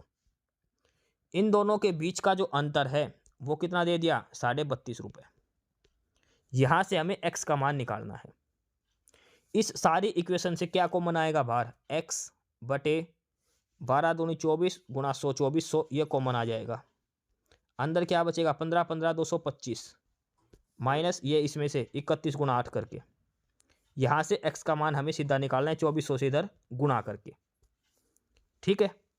ये सीधा का सीधा इसमें सवाल करना है। अच्छा दर 12.5% दे रखी है, 12.5 होती है 25/2, वो 31/2 की जगह 25/2 लेना हमने, ठीक है। इधर देख लेना एक बार, इसका उत्तर आई थिंक ऑप्शन ए उत्तर हो जाएगा 3120 रुपये, फिर 3250 जो भी आई वो आप चेक कर लेना। सवाल नंबर 67 देखो आगे। सवाल नंबर 67 दिया है कि किसी काम को ए 15 दिन में करता है और बी उसको 20 दिन में पूरा करता है। दोनों ने मिलकर काम शुरू किया, 4 दिन तक एक साथ काम करा, तो शेष काम का कितना भाग रह गया। ए और बी ने दोनों ने साथ काम शुरू कर दिया, 4 दिन उन्होंने काम किया, जितना टोटल काम था उसका कुछ हिस्सा पूरा कर दिया, तो ये क्या कितना हिस्सा रह गया काम का, ये बताओ। ए करता है 15 दिन में और बी करता है 20 दिन में। ए करता है 15 दिन में, बी करता है 20 दिन में। एलसीएम कितना आएगा 15 और 20 का 60, 15 चौक 60, 20 या 60। ए की एफिशिएंसी आ गई 4, बी की एफिशिएंसी आ गई 3, टोटल काम आ गया हमारा 60, टोटल वर्क 60। ए और बी ने दोनों ने 4 दिन साथ काम करा, ए की क्षमता 4 है, बी की क्षमता 3 है, टोटल कितना काम हो गया 7, और 4 दिन साथ काम किया तो कितना काम पूरा हो गया 28। काम करना कितना पूरा था 60, तो कितना काम रह गया, तो 60 में से 28 गई तो कितना काम रह गया भाई इसका 32 काम। तो कितना हिस्सा रह गया ये पूछा है, तो 32/60 कर देंगे। टोटल काम 60 था, उसमें से 32 हिस्सा रह गया यानी कि 32/60, और 32/60 अगर इसको हम काटेंगे तो कितना आएगा 4 8 32 और 15 चौक 60, यानी कि 8/15 हिस्सा है वो काम का अभी भी बाकी है। काम का कितना हिस्सा रह गया 8/15। ऑप्शन बी इसका उत्तर हो जाएगा, ठीक है। इसने ये पूछा है कि लास्ट में काम बचा कितना, कितना हिस्सा बचा, 8/15 हिस्सा काम का बचा है। आगे है सवाल नंबर 68। इसमें है कि एक आयत की लंबाई और चौड़ाई क्रमशः 3:2 है, इसका परिमाप और क्षेत्रफल 5:9 है, तो आयत की चौड़ाई बताओ। एक आयत है, इसकी लंबाई दे दी 3x, चौड़ाई दे दी 2x, तो इसका क्षेत्रफल कितना होगा, आयत का क्षेत्रफल होता है लंबाई गुणा चौड़ाई, 3 दूनी 6x²। और इसका परिमाप निकालें तो परिमाप कितना होगा 2 इंटू लंबाई जमा चौड़ाई, तो परिमाप कितना होगा 3 और 2 5 दूनी 10x, ठीक है। ये तो एरिया हो गया और ये हो गया पेरीमीटर, पेरीमीटर 10, एरिया हो गया 6। देखो हमारे पास दो चीज़ आ गई थी, पेरीमीटर आ गया था 10x, एरिया आ गया था 6x। अब इसने पेरीमीटर और एरिया का अनुपात दे दिया 5:9। भाई पेरीमीटर कितना था हमारा, तो परिमाप हमारा कितना था 10 और एरिया था 6x², यानी कि 10/6x²। किसके बराबर दे दिया 10x/6, 5/9 के। x से x कट गया, 5 दूनी 10, 3 दूनी 6, 3 तिया 9, 2 से 2 कट गया, तो x का मान कितना आ जाएगा 3। x का मान कितना आ गया 3। अब लंबाई और चौड़ाई का अनुपात कितना था 3:2 था ना, तो चौड़ाई पूछी है, तो चौड़ाई कितनी हो जाएगी 2। भाई लंबाई थी 3x, चौड़ाई थी 2x, इसने चौड़ाई पूछी है तो 2 गुणा में 3 करें कितना आ जाएगा 6, तो चौड़ाई कितनी आ जाएगी आयत की 6 मीटर आ जाएगी। तो ऑप्शन सी उत्तर हो जाएगा 6 मीटर। सवाल नंबर 69 देखो, 5 संतरे 10 रुपए के भाव से खरीद कर 6 संतरे 15 रुपए के भाव पर बेच दिया तो लाभ प्रतिशत बताओ कितना हुआ। 5 संतरे तो खरीदे 10 रुपए के और 6 संतरे बेच दिए 15 रुपए के हिसाब से, तो लाभ बताओ। देखो 5 संतरे का कॉस्ट प्राइस कितना हो गया, 10 रुपये हो गया, और 6 का सेलिंग प्राइस कितना हो गया, 15 रुपये। अब संतरे बराबर करो भाई, 5 खरीद के 6 बेचे इस रेट से, पैसे बराबर करने का कोई फ़ायदा नहीं, संतरे बराबर कर लो। तो इनका बराबर करोगे, इसको 6 से गुणा कर दो और इसको 5 से गुणा कर दो। तो अब क्या हो गया, 30 संतरों का कॉस्ट प्राइस कितना हो गया, 6 से गुणा करेंगे तो 60 रुपये, और 5 सिंग 30, 30 संतरों का सेलिंग प्राइस कितना होगा, तो 15 5 75 रुपये। ठीक है, ऊपर वाले को 6 से गुणा, नीचे वाले को 5 से गुणा। 60 रुपये के संतरे खरीद कर 75 रुपये में बेच दिए, तो लाभ कितना हो गया, 15 रुपये का। कितने पर, 60 पर। 15/60 यानी कि 1/4 यानी कि 25%। कितना लाभ हुआ, 25%। दोनों तरफ संतरे बराबर कर लो, 5 संतरे हैं इधर 6 संतरे, दोनों का एलसीएम कितना आएगा, 30। तो 5 को 6 से गुणा कर दो, 6 को 5 से गुणा कर दो, 30 उत्तर हो जाएगा। ठीक है, यह सवाल इसमें करना है। दोनों साइड संतरे बराबर कर लो, एक की कॉस्ट प्राइस आ जाएगी, इधर से सेलिंग प्राइस आ जाएगा इनका। ये आपको इसके अंदर करना है। ठीक है, अगर आप दूसरे तरीके से अगर संतरे बराबर करो तो एक साइड 15 संतरे बने, एक साइड 12, 3/12 करके, 3 चौक 12, 1/4 करके, वही उत्तर आएगा इसका भी। सवाल नंबर 70 देखो आगे। सवाल नंबर 70 में दिया है, एक लड़का एक संख्या को 25 से गुणा करने को कहा जाता है, लेकिन गलती से वो 52 से गुणा कर देता है। इससे उसका गुणनफल सही गुणनफल से 324 अधिक प्राप्त होता है, तो गुणा करने वाली संख्या बताओ। A boy is asked to multiply A number by 25. By mistake he multiplies the number by 52, resulting in A product that is 324 more than the correct product. What was the number he was supposed to multiply. भाई ये कहा किसी को, मान लो 5 है, उसने कहा 5 को 25 से गुणा कर दो, लेकिन उसने 25 की जगह 52 से गुणा कर दी। अब एक तो कोई संख्या 25 से गुणा करे और एक 52 से, तो सीधी सी बात ज़्यादा आएगी उत्तर 52 वाले का। कितना ज़्यादा उत्तर आया वो, 324। संख्या बताओ। संख्या थी x, तो 25 को x से गुणा करना था, लेकिन इसने कर दिया कितना, 52 से। तो 52x और 25x, और कितनी ज़्यादा आ गई, 324, यानी कि 52x माइनस 25x किसके बराबर आ गए, 324 के। तो 52 में से 25 गया तो कितना बच गया, 27x। 27x किसके बराबर है, 324 के। x का मान निकालेंगे तो 27 कहाँ जाएगा, नीचे। 27 से कम, 27, 27 दूनी 54, तो x का मान कितना आएगा, 12। तो वो संख्या क्या थी, 12। 12 को 25 से गुणा करने पर और 12 को 52 से गुणा करने पर 324 का अंतर हमें प्राप्त होगा। ठीक है, ये इसका उत्तर हो जाएगा। सवाल नंबर 70 का 12। सवाल नंबर 71 देखो, यदि कोई प्राकृतिक संख्या n कोई प्राकृतिक संख्या है तो सबसे बड़ी वह संख्या कौन सी है जिसे n³ माइनस n सदैव विभाजित होगा। If n is a natural number, what is the largest number that always divides n³ minus n। n³ minus n हमेशा किस एक संख्या से भाग होगा, ये हमें बताना है। n³ माइनस n, देखो n³ माइनस n दे रखा था, इसमें से n कॉमन ले लिया बाहर, तो क्या बच गया, n² माइनस 1, और बाहर n आ गया। अब ये n² माइनस 1 का स्क्वायर, a² माइनस b² क्या होता है, a plus B, a minus B, ये फार्मूला होता है ना a² माइनस b² का। तो ऐसे ही n² माइनस 1 का स्क्वायर, इसको लिख दिया n प्लस 1 और n माइनस 1। तो टोटल n³ माइनस n को हम कैसे लिख सकते हैं अब, तो n³ माइनस n को अब हम लिख सकते हैं ऐसे, n इंटू में n प्लस 1 n माइनस 1 करके। ये इसकी डिटेल में फॉर्म है जिसको खोल के लिखेंगे हम ऐसे। अब ये लगातार 3 क्रमागत संख्या बन गई, यानी कि n माइनस 1, n और n प्लस 1। भाई मान लें बीच में 5 है, तो 5 में से एक गया तो 4, 5 में एक जोड़ा तो 6। n की वैल्यू अगर 100 है तो इससे पहले वाली संख्या 99 है और इससे आगे वाली 101 है। 3 लगातार संख्याएं हैं ये, n माइनस 1, गुणा में n और n+1।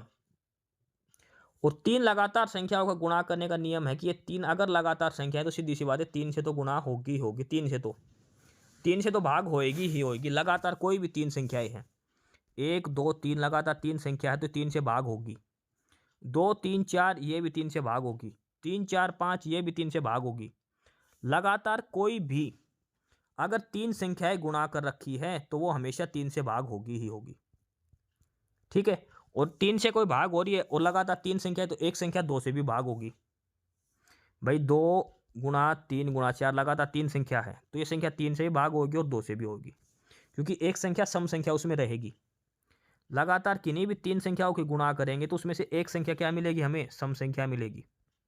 सम संख्या यानी कि वो 2 से भाग होने वाली, और एक संख्या ऐसी मिलेगी इन तीनों में जो 3 से भाग होएगी। तो 3 और 2 का कॉमन मल्टीपल यानी कि वो संख्या किससे भाग होएगी, फिर लगातार वो 6 से भाग होएगी। लगातार 3 संख्याएं जो दे रखी हैं वो 6 का मल्टीपल मिलेगी, यानी कि 2 का भी मल्टीपल है और वो 3 का भी। तो टोटल किसका मल्टीपल हो गया, 6 का। तो n³ - n ये हमारी फॉर्म निकली थी, n × n-1 n+1। इसका मतलब क्या है, n-1 × n n+1। ये n को अगर बीच में रखो तो लगातार 3 संख्या है। n कोई संख्या है, एक उसमें से घटा के और एक इसमें से जोड़ के। ठीक है, 3 क्रमागत संख्या 2 से भी भाग होगी, 3 से भी, यानी कि टोटल किससे भाग होगी, 6 से। तो n³ - n हमेशा 6 से भाग होगा। n³ - n हमेशा किससे भाग होगा, फिर 6 से भाग जरूर होगा। ये ध्यान रखना, काफी इंपॉर्टेंट फार्मूला है ये। तो सवाल नंबर की तरह क्या आंसर हो जाएगा, ऑप्शन डी, 6 से। सवाल नंबर 72 देखो, y जो है वो x+3 के डायरेक्टली प्रोपोर्शनल है, यानी कि y जो है वो डायरेक्टली प्रोपोर्शनल है x+3 के। अब ये निशान अगर हम हटाते हैं डायरेक्टली प्रोपोर्शनल तो हम कोई कांस्टेंट लिख लेते हैं, यानी कि y किसके बराबर होगा, कोई कांस्टेंट हमने k मान लिया, k इंटू में x+3 हो गया। इसके बाद कह दिया जब x का मान 1 है तो y का मान 8 है। x का मान जब हमने 1 रखा तो y का मान 8 आ गया। तो यहाँ से हम k का मान निकालेंगे, ये किसके बराबर आ गया, y की जगह आ गया 8 बराबर k इंटू में x का मान 1 रखेंगे तो 1 + 3 कितना आ गया, 4। k का मान इधर से कितना आ जाएगा, 2। k का मान कितना आ गया, 2 आ गया। तो हमारी इक्वेशन थी y = k इंटू x+3। तो यहाँ पर k की जगह हम क्या रख देंगे, 2 रख देंगे। ठीक है, पहली लाइन दे रखी थी ना, y डायरेक्टली प्रोपोर्शनल है x+3 के, तो k का मान कितना आ गया, 2। तो k की जगह हम क्या रख देंगे, 2 रख देंगे यहाँ पे। ये हमारी इक्वेशन बनेगी। इसके बाद इसने पूछा कि अगर x का मान 2 हो तो y का मान क्या होगा उस समय। अगर x का मान 2 हो तो यहाँ पे 2 रखेंगे, तो 3 और 2 5, 5 और बाहर कितना है 2, 5 दूनी 10। तो y किसके बराबर आ जाएगा, 10 के। ऑप्शन डी उत्तर होगा। ये सवाल जो है अभी रेलवे का सेक्शन ऑफिसर का पेपर हुआ था, उसके अंदर पूछे गए थे ऐसे सवाल। मोस्ट इंपोर्टेंट सवाल है, डायरेक्टली प्रोपोर्शनल वाले क्वेश्चन। जो बच्चे साइंस से है उसको तो पता है। अगर हमें डायरेक्टली प्रोपोर्शनल हटाना है तो उसकी जगह हम कोई कांस्टेंट k लिख लेते हैं। k का मान क्या आएगा, y/x करके। ठीक है, इसमें y डायरेक्टली प्रोपोर्शनल दे दिया x+3 के, और डायरेक्टली प्रोपोर्शनल की जगह इक्वल लगा के यहाँ पे k का निशान आ जाएगा। तो k का मान कितना आ जाएगा, y/x+3। ये ध्यान रखना है ऐसे करके। अब जब x का मान 1 है और y का मान 8, तो यहाँ से k का मान निकल आएगा 2। k का मान 2 यहाँ पे रख दो, y का मान निकालना है, x की जगह 2 रख के, y का मान आ जाएगा 10। ऑप्शन डी उत्तर होगा। काफी तसल्ली से करना है सवाल। सवाल नंबर 73 देखो, एक दूध वाला दूध में कुछ जल मिलाता है जिससे उसे मिश्रण के क्रय मूल्य पर बेचने पर 25% लाभ होता है। मिश्रण में जल और दूध की मात्रा बताओ। भाई किसी आदमी के पास मान लो 100 लीटर दूध था, शुद्ध दूध ले लिया। अच्छा, दूध और पानी वाले क्वेश्चन में ध्यान रखना, पानी की कीमत हमेशा 0 मानी जाती है, पानी फ्री का माना जाता है, दूध की कीमत मानी जाती है। अब इसमें कुछ पानी मिला दिया, 100 रुपये का दूध था मान के चलो 100 लीटर। अब इसने ये दूध बेचा 125 रुपये का, 25% लाभ हो गया ना। तो 100 की चीज़ कितने में बेची, 125 की। तो मतलब इसने दूध कितने लीटर बेचा, 125 लीटर। 100 लीटर दूध खरीदा था इसने 100 रुपये में, लेकिन इसने 25% लाभ हो गया, क्योंकि इसने क्रय मूल्य पर ही बेचा है, यानी कि 1 रुपये लीटर दूध पड़ा था इसके। तो अब 125 रुपये का बेचा, यानी कितना दूध था, 125 लीटर ही दूध था जो उसने बेचा है। वो दूध लेके घर से गया था 100 लीटर, अब बेचा इसने 125, तो मतलब पानी कितना मिला दिया, 25 लीटर। पानी कितना मिला इसने, 25 लीटर। तो पानी कितना हो गया, 25, और दूध कितना है, 100। इसका अनुपात पूछा, 25:100, यानी कि 1:4। पानी और दूध का अनुपात 1:4 आएगा। ये ध्यान रखना, पहले पानी पूछा है, बाद में दूध, 1:4। ठीक है, बिल्कुल आसान सा सवाल है। सवाल नंबर 74 देखो। सवाल नंबर 74 दिया है कि एक बस जो 24 मीटर प्रति सेकंड की गति से जा रही है, प्रत्येक सेकंड 3 मीटर प्रति सेकंड से धीमा हो रही है, रुकने से पहले वो कितनी दूरी तय कर लेगी। रुकने से पहले कितनी दूरी तय करेगी। एक तो इसका फार्मूला वो है v² - u² बराबर 2as, जो इक्वेशन है मोशन की उनमें से एक, ये फाइनल वेलोसिटी, इनिशियल वेलोसिटी, और इससे डिस्टेंस निकल जाएगी। देखो बस की स्पीड शुरू में दे रखी थी 24 मीटर प्रति सेकंड। अब बस क्या कर रहा है कि हर एक सेकंड में 3 मीटर प्रति सेकंड कम हो रही है, हर एक सेकंड में। तो ये क्या हो गया, 3 मीटर पर सेकंड बटे में 1 सेकंड के, यानी कि 3 मीटर पर सेकंड स्क्वायर। और ये क्या हो गया, मीटर पर सेकंड स्क्वायर, ये क्या होता है, एक्सेलरेशन, स्पीड और एक्सेलरेशन। तो ये पहले तो इनिशियल वेलोसिटी दे दी, ये एक्सेलरेशन दे दिया, और लास्ट में हमें बस को रोकना है, फाइनल वेलोसिटी होगी 0। तो एक फार्मूला होता है v² - u² is equal to 2as। v² - u² बराबर 2as। ए होता है एक्सेलरेशन, एस होता है डिस्टेंस। v हमारी 0 दे रखी है फाइनल वेलोसिटी, u है इनिशियल वेलोसिटी, शुरू वाली स्पीड। यहां से जब हम एक s का मान निकालेंगे, u दे दिया 24, तो 24 × 24 जमा 2 गुणा एक्सेलरेशन का मान है -3, क्योंकि स्पीड कम हो रही है माइनस में, और ये स्पीड s निकालनी है। यहाँ से s का मान आ जाएगा 96 मीटर।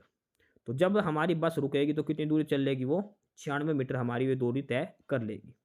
ये फार्मूला ध्यान रखना, जो इक्वेशन ऑफ मोशन 3 है उसमें से एक ये है, v² - u² बराबर 2as। तो प्रश्न नंबर 74 का ऑप्शन बी उत्तर हो जाएगा 96 मीटर। क्वेश्चन नंबर 75, प्रश्न सवाल नंबर 75 दिया है, 85,000 रुपये लगाकर एक व्यापार आरंभ करता ए, उसके कुछ समय बाद 42,500 रुपये बी लगा के काम शुरू करता है, और लाभ लास्ट में 3:1 में मिलता है। 3:1 का मतलब ए ने 3 गुना पैसे लगाए हैं बी से। भाई लाभ हमेशा जिस अमाउंट के लिए जितना पैसा लगाया उसके हिसाब से बढ़ता है। ए ने पैसे लगाए थे 85,000 लगा दिए, और बी ने लगाए थे 42,500। 85,000 और 42,500। ए ने सपोज करो वो 12 पूरे साल के लिए लगाए थे, ठीक है, क्योंकि लास्ट में ही निकाला जाता वो जो प्रॉफिट है। और बी ने लगाए थे वो x महीने के लिए। बी ने कितने महीने के लिए लगाए थे, x महीने के लिए। हमें x का मान लगाना है, बी ने कितने महीने तक पैसे लगाए थे। ए ने लगाए थे पूरे साल के लिए, और बी ने लगाए थे x महीने के लिए।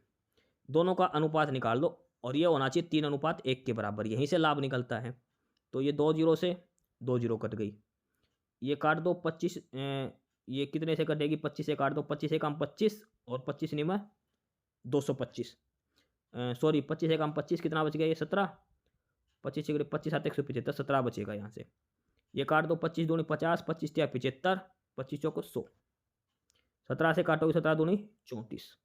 तो ये कितना आ गया, 12 × 2 24, और इधर कितना आ गया x, 12:x। 3 की वैल्यू दे दी 24, कितना गुना, 8 गुना। 3 की वैल्यू 24, 8 गुना दे दी ना, तो ये x का मान 1 है, ये भी 8 गुना हो जाएगा, कितना आ जाएगा, 8 महीने। तो बी ने कितने महीने के लिए पैसे लगाए थे, 8 महीने के लिए लगाए थे। अगर ये पूछता बी कितने महीने बाद पैसे लगाए थे, तो 8 महीने तक बी ने पैसे लगाए थे। टोटल पैसे लगाने थे 12 महीने के लिए, 1 साल के लिए। 8 महीने बाद इसने लगाए थे, तो 8 महीने के लिए, तो 4 महीने बाद लगाए थे पैसे। लेकिन अब इसने पूछा कि बी ने कितने महीने तक पैसे लगाए, तो हमारा x का मान सीधा सीधा आ गया, 8 महीने तक पैसे लगाए थे। तो बी कितने महीने पार्टनर रहा, 8 महीने तक पार्टनर रहा था बी। कुछ नहीं करना, ए के जो पैसे हैं और बी के जो पैसे हैं, इनका अनुपात निकाल लेना साल के हिसाब से। इसका 12 महीनों का और इसके कितने महीनों का, x महीनों का। अनुपात का मतलब दोनों आमने सामने कट जाएंगे, और लास्ट में 3:1 बचेगा, और हमारा उत्तर आएगा 24:x। 24 यानी कि 3 का 8 गुना है, तो ये x कितना हो जाएगा, इसका भी 8 गुना, कितने महीने के लिए, 8 महीने के लिए। सवाल नंबर 76, 76 नंबर दिया है, एक व्यक्ति अपनी आय का 75% खर्च करता है। अगर उसकी आय 20% बढ़ गई तो खर्च भी 10% बढ़ गया, तो उसकी बचत कितनी बढ़ेगी। A person spend 75% of his income, when income increase by 20% और there is also increase in expenditure by 10%, उसकी सेविंग कितने परसेंट इंक्रीज होगी।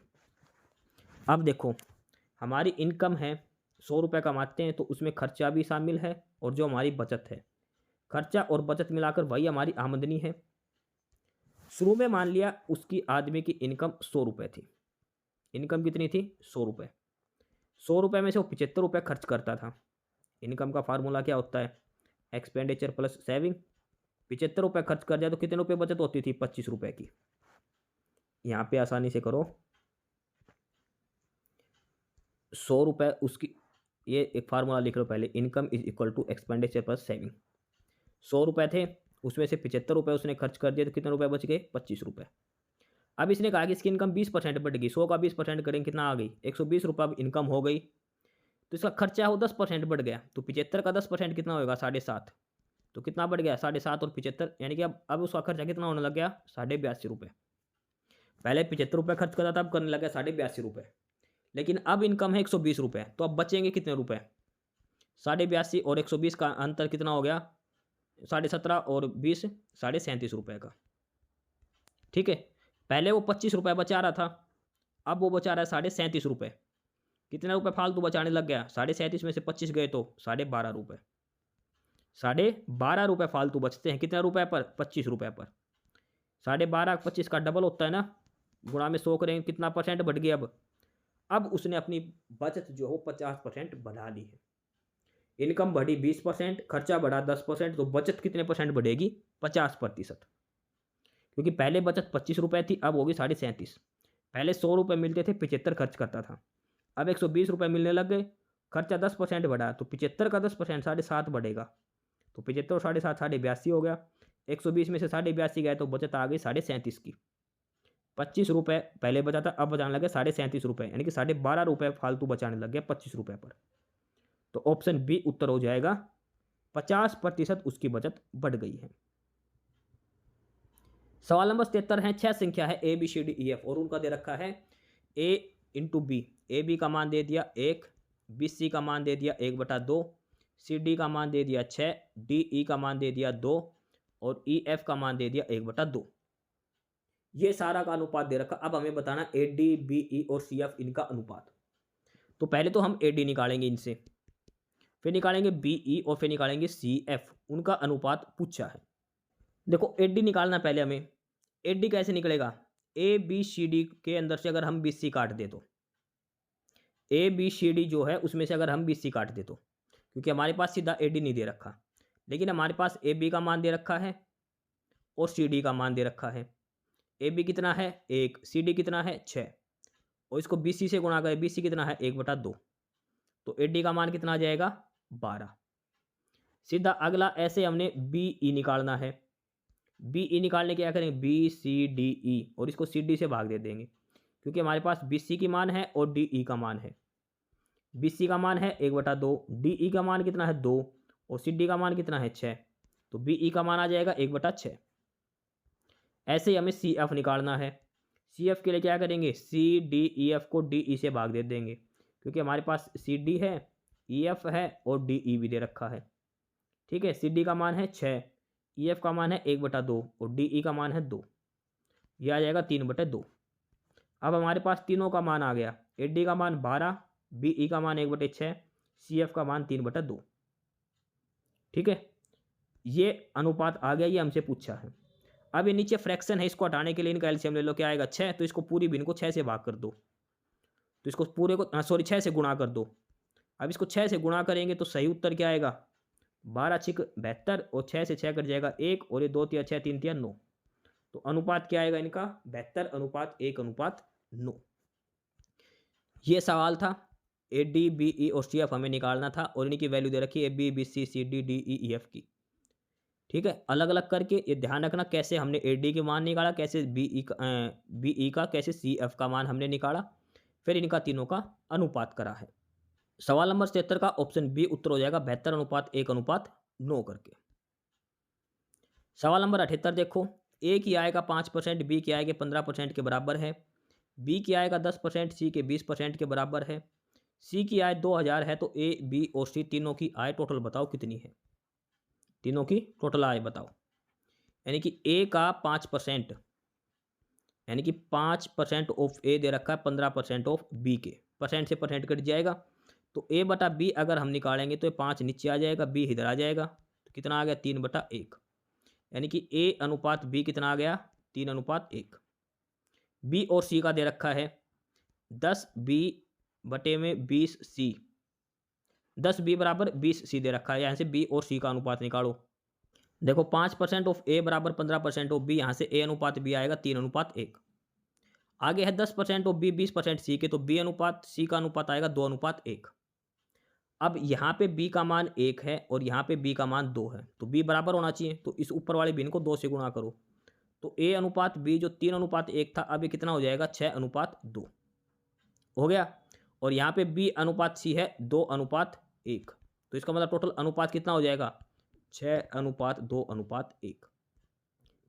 ए और बी और सी का अनुपात कितना आ जाएगा 6/2/1। अब हमें सी का मान दे रखा है, सी की इनकम है 2000 और यहाँ पे सी का मान कितना है 1, यानी कि 1 की वैल्यू दे दी 2000। टोटल कितने हो गए ये 6, 2, 8 और 1 9, टोटल 9 की वैल्यू पूछी है। तो 9 को 2000 से गुणा करें कितना आएगा 18000। ए प्लस बी प्लस सी की टोटल आय कितनी आ गई 18000 रुपये आ गई। ये सवाल है ए अनुपात बी और बी अनुपात सी दे रखा, फिर ए बी सी का अनुपात निकाल दो। सी का मान आ गया 1 और उसकी वैल्यू दे रखी 2000, 2000 गुणा ए जमा बी जमा सी करेंगे वो बनेगा 9। तो 9 का मान आ जाए 9 गुणा 2000 करेंगे 18000। तो ऑप्शन बी 18000 इसका उत्तर हो जाएगा। सवाल नंबर 79, ये रीजनिंग का सवाल है। राइटर लिखने वाला होता है, राइटर का काम होता है लिखना। हकलाने वाला कौन होता है भाई, जो राइटर होता है लिखने वाला उसका काम क्या होता है लिखना। हकलाने वाला कौन होता है, जो बोलता है वो बोलना। जो बोलता है वही तो हकलाएगा, खेलने वाला भी नहीं हकलाता, नाचने वाला भी नहीं हकला सकता, चलने वाला भी। अगला है इसमें बताना है, जैसे ये इससे संबंधित है, ऐसे अगला क्या आएगा। देखो बी से सी गए, ओ से पी गए, डी से ई गए, आर से क्यू गए, तो ऐसे ही एल से एम। अब ओ से पी एक कम हुआ ना एक ज़्यादा, तो वाई से जेड, जे से के, डब्ल्यू से एक्स, एम जेड के एक्स ये आएगा। और ऑप्शन ए है वो गलत लिखा गया, एम जेड के एक्स ये उत्तर आएगा हमारा। ठीक है, आपको जो पीडीएफ मिलेगी उसमें करेक्ट डाटा मिलेगा इसका। अगला देखो 81 नंबर, किसी भाषा में BIR इसको लिखा गया है हरा और स्वादिष्ट, PICNA इसको लिखा गया है टमाटर हरा था, COCBIRHOR को लिखा है टमाटर स्वादिष्ट है। तो ये बताओ कि टमाटर और स्वादिष्ट इन तीनों का क्या किससे बनेगा, टमाटर और स्वादिष्ट। तो देखो पहले में देखो और किस किस के अंदर है, और है इसमें पहले वाले में हरा और स्वादिष्ट, और इसका चिन्ह है बीर ले नाक। अभी देखो हरा किस में है, इसमें भी है, तो इन दोनों में कॉमन क्या है पहले और दूसरे में। भाई ये देखो पहले इतना सी देखो, ये है, इसका मतलब क्या हो गया हरा और स्वादिष्ट।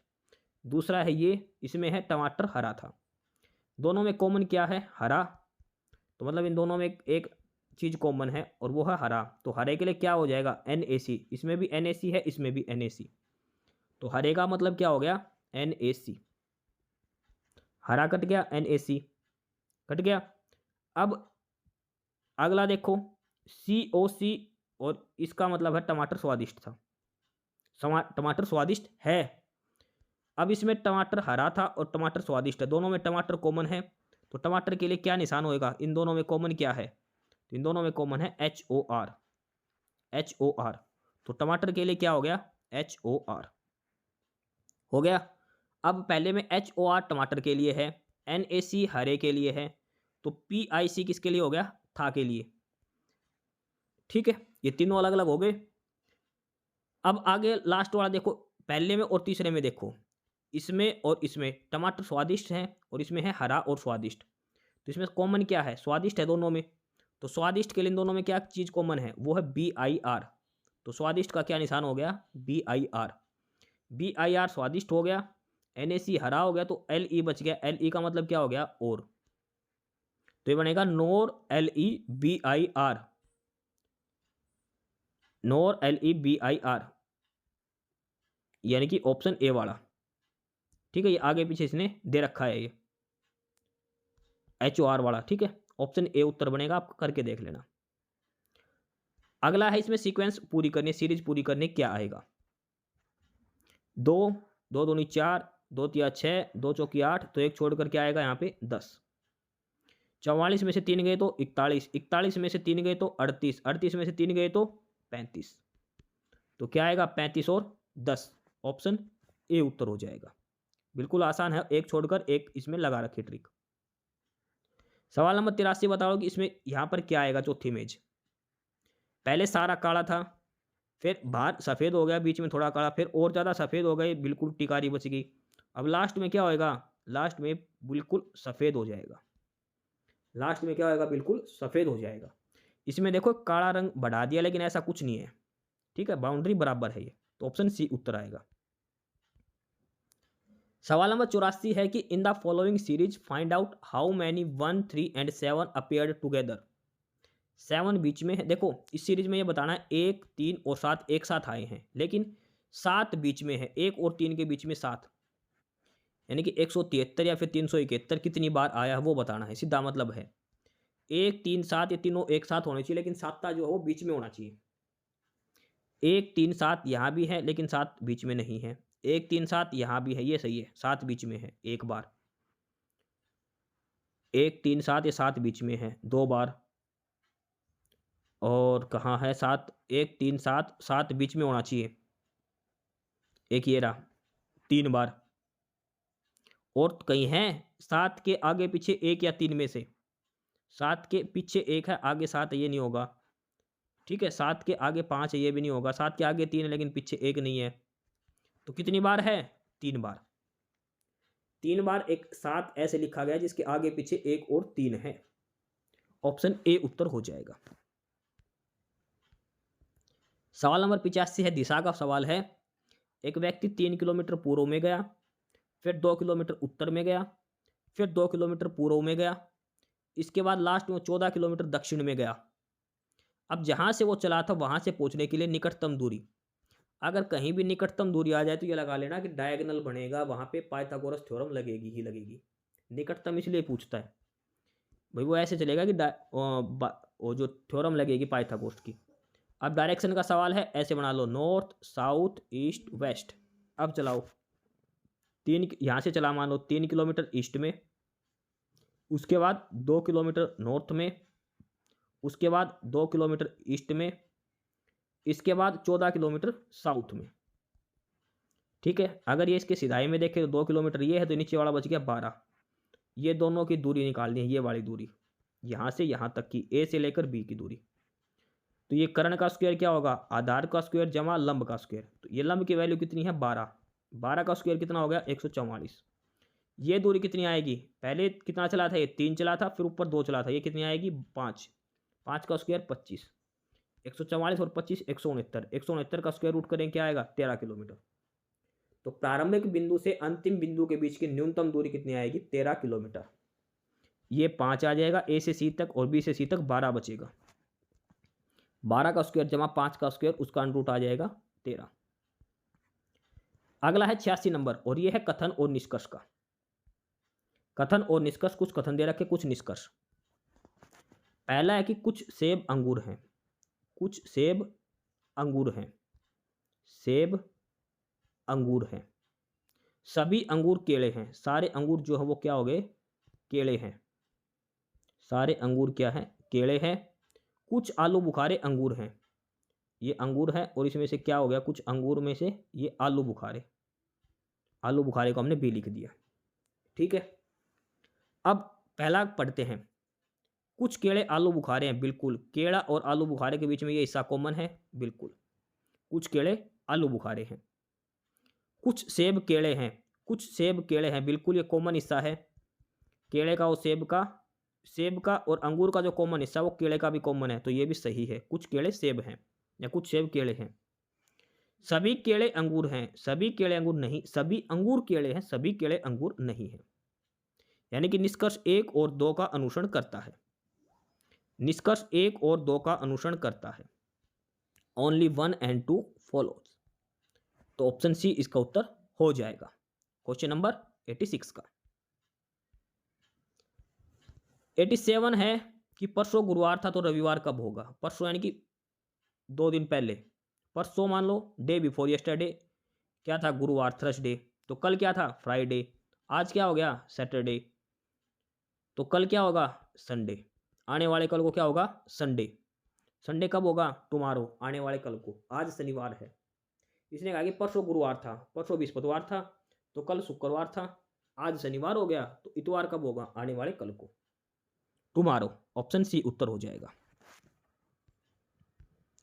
सवाल नंबर 88 एक घन का है ये।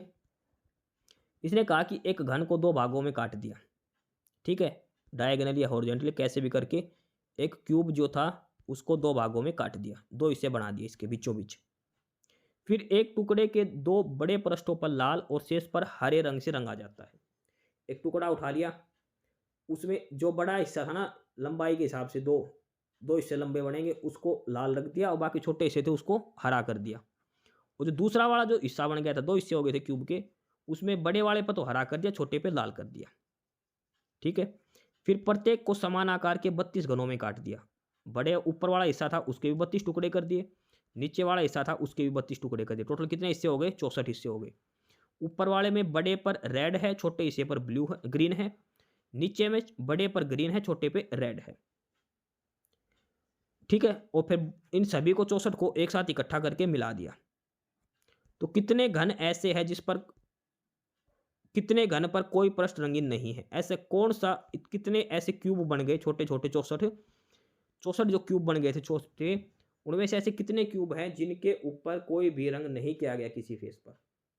अब एक चीज बताओ, 32 क्यूब बनाए थे उसने जब सारी तरफ लगा दिया तो कोई भी हिस्सा नहीं बचेगा। अभी चाहे ऊपर नीचे चाहे कितने भी रख लो, सभी पूरे कलर कर दिए थे, तो कितने हिस्से बचेंगे बिना रंग वाले, 0। कितने बचेंगे, 0। 89 का है, ये डिक्शनरी के हिसाब से बताना है। डिक्शनरी में आते हैं अल्फाबेटिकली, और पहले ए वाले, फिर बी वाले, फिर सी वाले। तो ये सारे सी से हैं। पहला अक्षर सेम है तो दूसरा अक्षर उठाओ, सारा में ए है। तीसरा अक्षर उठाओ, आर आर आर और टी। तो पहले क्या आएगा, आर आएगा, टी लास्ट में आता है, यानी कि सबसे लास्ट में क्या आएगा, 5 आएगा।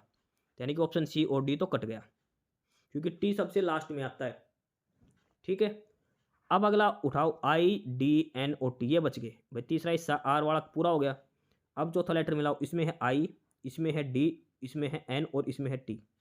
तो सबसे पहले क्या आता है, डी आता है ना, तो यानी कि सबसे पहले आएगा दूसरा, फिर आता है आई, आएगा पहला, फिर आता है एन तीसरा, फिर आता है टी। 2 1 3 4 5। अब ये वाला टी मत देखने लग जाना, इसका मत मिलाना, क्योंकि पहले ही बार हो चुका तीसरे अक्षर पे ही, ठीक है। तो ऑप्शन बी उत्तर हो जाएगा, 2 1 3 4 5। अगला है 90, एक्स स्टार वाई का मतलब है ये। तो 6 स्टार 24 का मतलब बताओ। यानी कि एक्स का मान है 6, वाई का मान है 24, रख दो यहाँ पे। एक्स का मान है 6, वाई का मान है 24, जमा अंडरूट 24 गुणा में 6। तो 24 और 6 कितना हो गया, 30। और ये 24 गुणा 6 करेंगे तो कितना हो गया, 24 छिके 144, 144 का अंडरूट करेंगे कितना आएगा, 12। तो 30 और 12 कितना हो गया, 42। बिल्कुल सीधा है। एक्स स्टार वाई का ये फार्मूला दे दिया। तो 6 स्टार 24, यानी कि 6 को है एक्स की जगह रखना और 24 को रखना वाई की जगह। सीधा सा उत्तर आ जाएगा 30 जमा 12 42। प्रश्न नंबर 91 कंप्यूटर का सवाल है। ये प्रश्न है, कंप्यूटर में ALU किसका भाग होता है। ALU का मतलब क्या होता है, arithmetic logical unit. ALU arithmetical logical unit. और ये किसका होती है, CPU का हिस्सा होता है। ऑप्शन डी उत्तर होगा। अगला है कि इनमें से कौन सी मेमोरी वोलेटाइल मेमोरी होती है, जो बदल जाती है।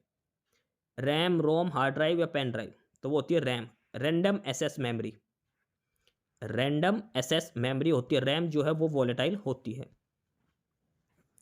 अगला है SQL में टेबल के किसी विशेष रिकॉर्ड को हटाने के लिए कौन सी कमांड का प्रयोग करते हैं। SQL structured query language. इसकी फुल फॉर्म याद रखना, स्ट्रक्चर्ड क्वेरी लैंग्वेज SQL। और इसमें किसी टेबल में, जो टेबल होते हैं उसमें किसी विशेष रिकॉर्ड को हटाने के लिए कौन सी कमांड का प्रयोग करते हैं, तो हम कहते हैं डिलीट कमांड का, डिलीट का। OSI मॉडल की सबसे ऊपर की लेयर कौन सी होती है, OSI लेयर के अंदर ओएसआई मॉडल के अंदर 7 लेयर होती है। एक बार डिटेल में हम इसको देखते हैं एक बार। देखो ये है 7 लेयर ओएसआई मॉडल की। Application layer, presentation layer, session layer, transport layer, network layer, data link layer और फिजिकल लेयर। ये 7 लेयर होती हैं। डाटा नीचे से ऊपर आएगा और ट्रांसमिट डाटा करती है ऊपर से नीचे। भाई डाटा कोई भी मिलेगा तो ये फॉर्म है इसकी डाटा की। ट्रांसमिट डाटा ऊपर से नीचे, फिर ये फिजिकल लिंक, फिर रिसीव डाटा। तो सबसे ऊपर कौन सी लेयर होती है? Application layer. सबसे नीचे होती है कौन सी? Physical layer. ये 7 लेयर होती है ओएसआई मॉडल की। सातों का नाम आपको ध्यान रखना है। Application layer, presentation layer, session layer, transport layer, network layer, data link और फिजिकल लेयर। तो इसने टॉप मोस्ट पूछे तो क्या आएगा? Application layer. ऑप्शन बी उत्तर होगा। प्रश्न नंबर 95 है, इंटरनेट पर डाटा को सुरक्षित रूप से भेजने के लिए कौन सा प्रोटोकॉल का प्रयोग होता है? इंटरनेट पर हम कोई भी सर्च करें तो सबसे पहले आगे लिखा होता है HTTPS करके, फिर www। ये होता है हाइपर टेक्स्ट ट्रांसफर प्रोटोकॉल और एस का मतलब होता है सिक्योर। तो ए और सी में से इसने पूछा सिक्योर, सुरक्षित, तो सिक्योर होता है एस वाले में। ये ध्यान रखना। HTTPS ये होता है सिक्योर वाला, hyper text transfer protocol secure. Option C उत्तर होगा। अगला है प्रश्न नंबर 96। MS वर्ड में हेडर और फुटर किस टैब से जोड़े जाते हैं? MS वर्ड में हम जब टाइप करते हैं तो ऊपर वाला तो होता है हेडर हिस्सा बिल्कुल, और नीचे वाला होता है फुटर। ये किस टैब में जाके हम जोड़ते हैं? होम, इंसर्ट, रिव्यू या लेआउट? तो ये हम करते हैं इंसर्ट टैब के अंदर। ऑप्शन सी उत्तर होगा। 97 है कि फायरवॉल का मुख्य उद्देश्य क्या है? फायरवॉल होती है कंप्यूटर के अंदर, ऑटोमेटिक आती है आगे से। ये एक एंटीवायरस का काम करती है फायरवॉल। फायरवॉल का मेन काम क्या है? नेटवर्क को सुरक्षित रखना, to secure the network. System में कोई वायरस ना आए, ऑनलाइन नेटवर्क को सिक्योर रखना। ऑप्शन बी आंसर हो जाएगा। 98 का है कि एक्सेल में किसी फंक्शन की शुरुआत कैसे करते हैं? एक्सेल में तो वो करते हैं हम इक्वल या प्लस से। अगला है कि what is the shortcut key to open task manager in window? Window के अंदर टास्क मैनेजर खोलने की शॉर्टकट की क्या है? तो टास्क मैनेजर खोलने की शॉर्टकट की है control plus shift plus ESC। Control plus shift plus ESC। Option B उत्तर हो जाएगा। आखिरी प्रश्न है डेसिमल को बाइनरी में। देखो बाइनरी का क्वेश्चन कई बार आता है। कोई भी संख्या दे रखी है उसको बाइनरी में बनाना, तो इसका सीधा ऐसे करते रहो, 2 से भाग देते रहो। किसी से कुछ नहीं करा, 2 से भाग दो। तो 2 साते 14, शेष कितना बच गया? 1। फिर 2 से भाग दो इस आगे वाली संख्या को, 2 तिया 6, कितना शेष बचेगा? 1। फिर इस आगे वाली संख्या को 2 से भाग दो। भैया हमारे पास ये आ गया ना 3 और 1, इसको 2 से भाग देंगे तो 2 एकम 2, शेष बच गया 1। फिर इसको 2 से भाग दो तो 0, शेष बचेगा 1। अब इसको नीचे से ऊपर लिखते जाओ तो क्या बचेगा? 1 1 1 1, 4 1 के बनेंगे, 2 1 का ये, 2 ये, 4 1 का ये वाला। ये 5 मत कर देना क्योंकि ये वाली टर्म और ये पहले वाली सेम लिख रखी है हमने, या इनका एक बार काउंट होगा, 3 ये 4 हो गए, 1 1 1 1, 15 का बाइनरी ऐसे होगा। ऑप्शन सी उत्तर हो जाएगा। तो ये हमारा आज का प्रैक्टिस सेट नंबर 6 था। इसमें 100% हमने करे हैं। डिटेल में सभी का सॉल्यूशन हमने करवाया है। अगर आपको किसी भी क्वेश्चन पर कोई डाउट है तो कमेंट बॉक्स में बता देना कि इस क्वेश्चन से रिलेटेड ये इशू है। इस क्लास की PDF के लिए आपको डिस्क्रिप्शन बॉक्स में टेलीग्राम चैनल का लिंक है, नॉलेज हब 7900 करके। आप नॉलेज हब टेलीग्राम चैनल जरूर ज्वाइन करें। काफ़ी सारा स्टडी मटेरियल, काफ़ी सारी PDF आपको वहाँ पर मिलने वाली है। तो अगली क्लास में हम अगला प्रैक्टिस सेट करेंगे कंटिन्यू, ठीक है।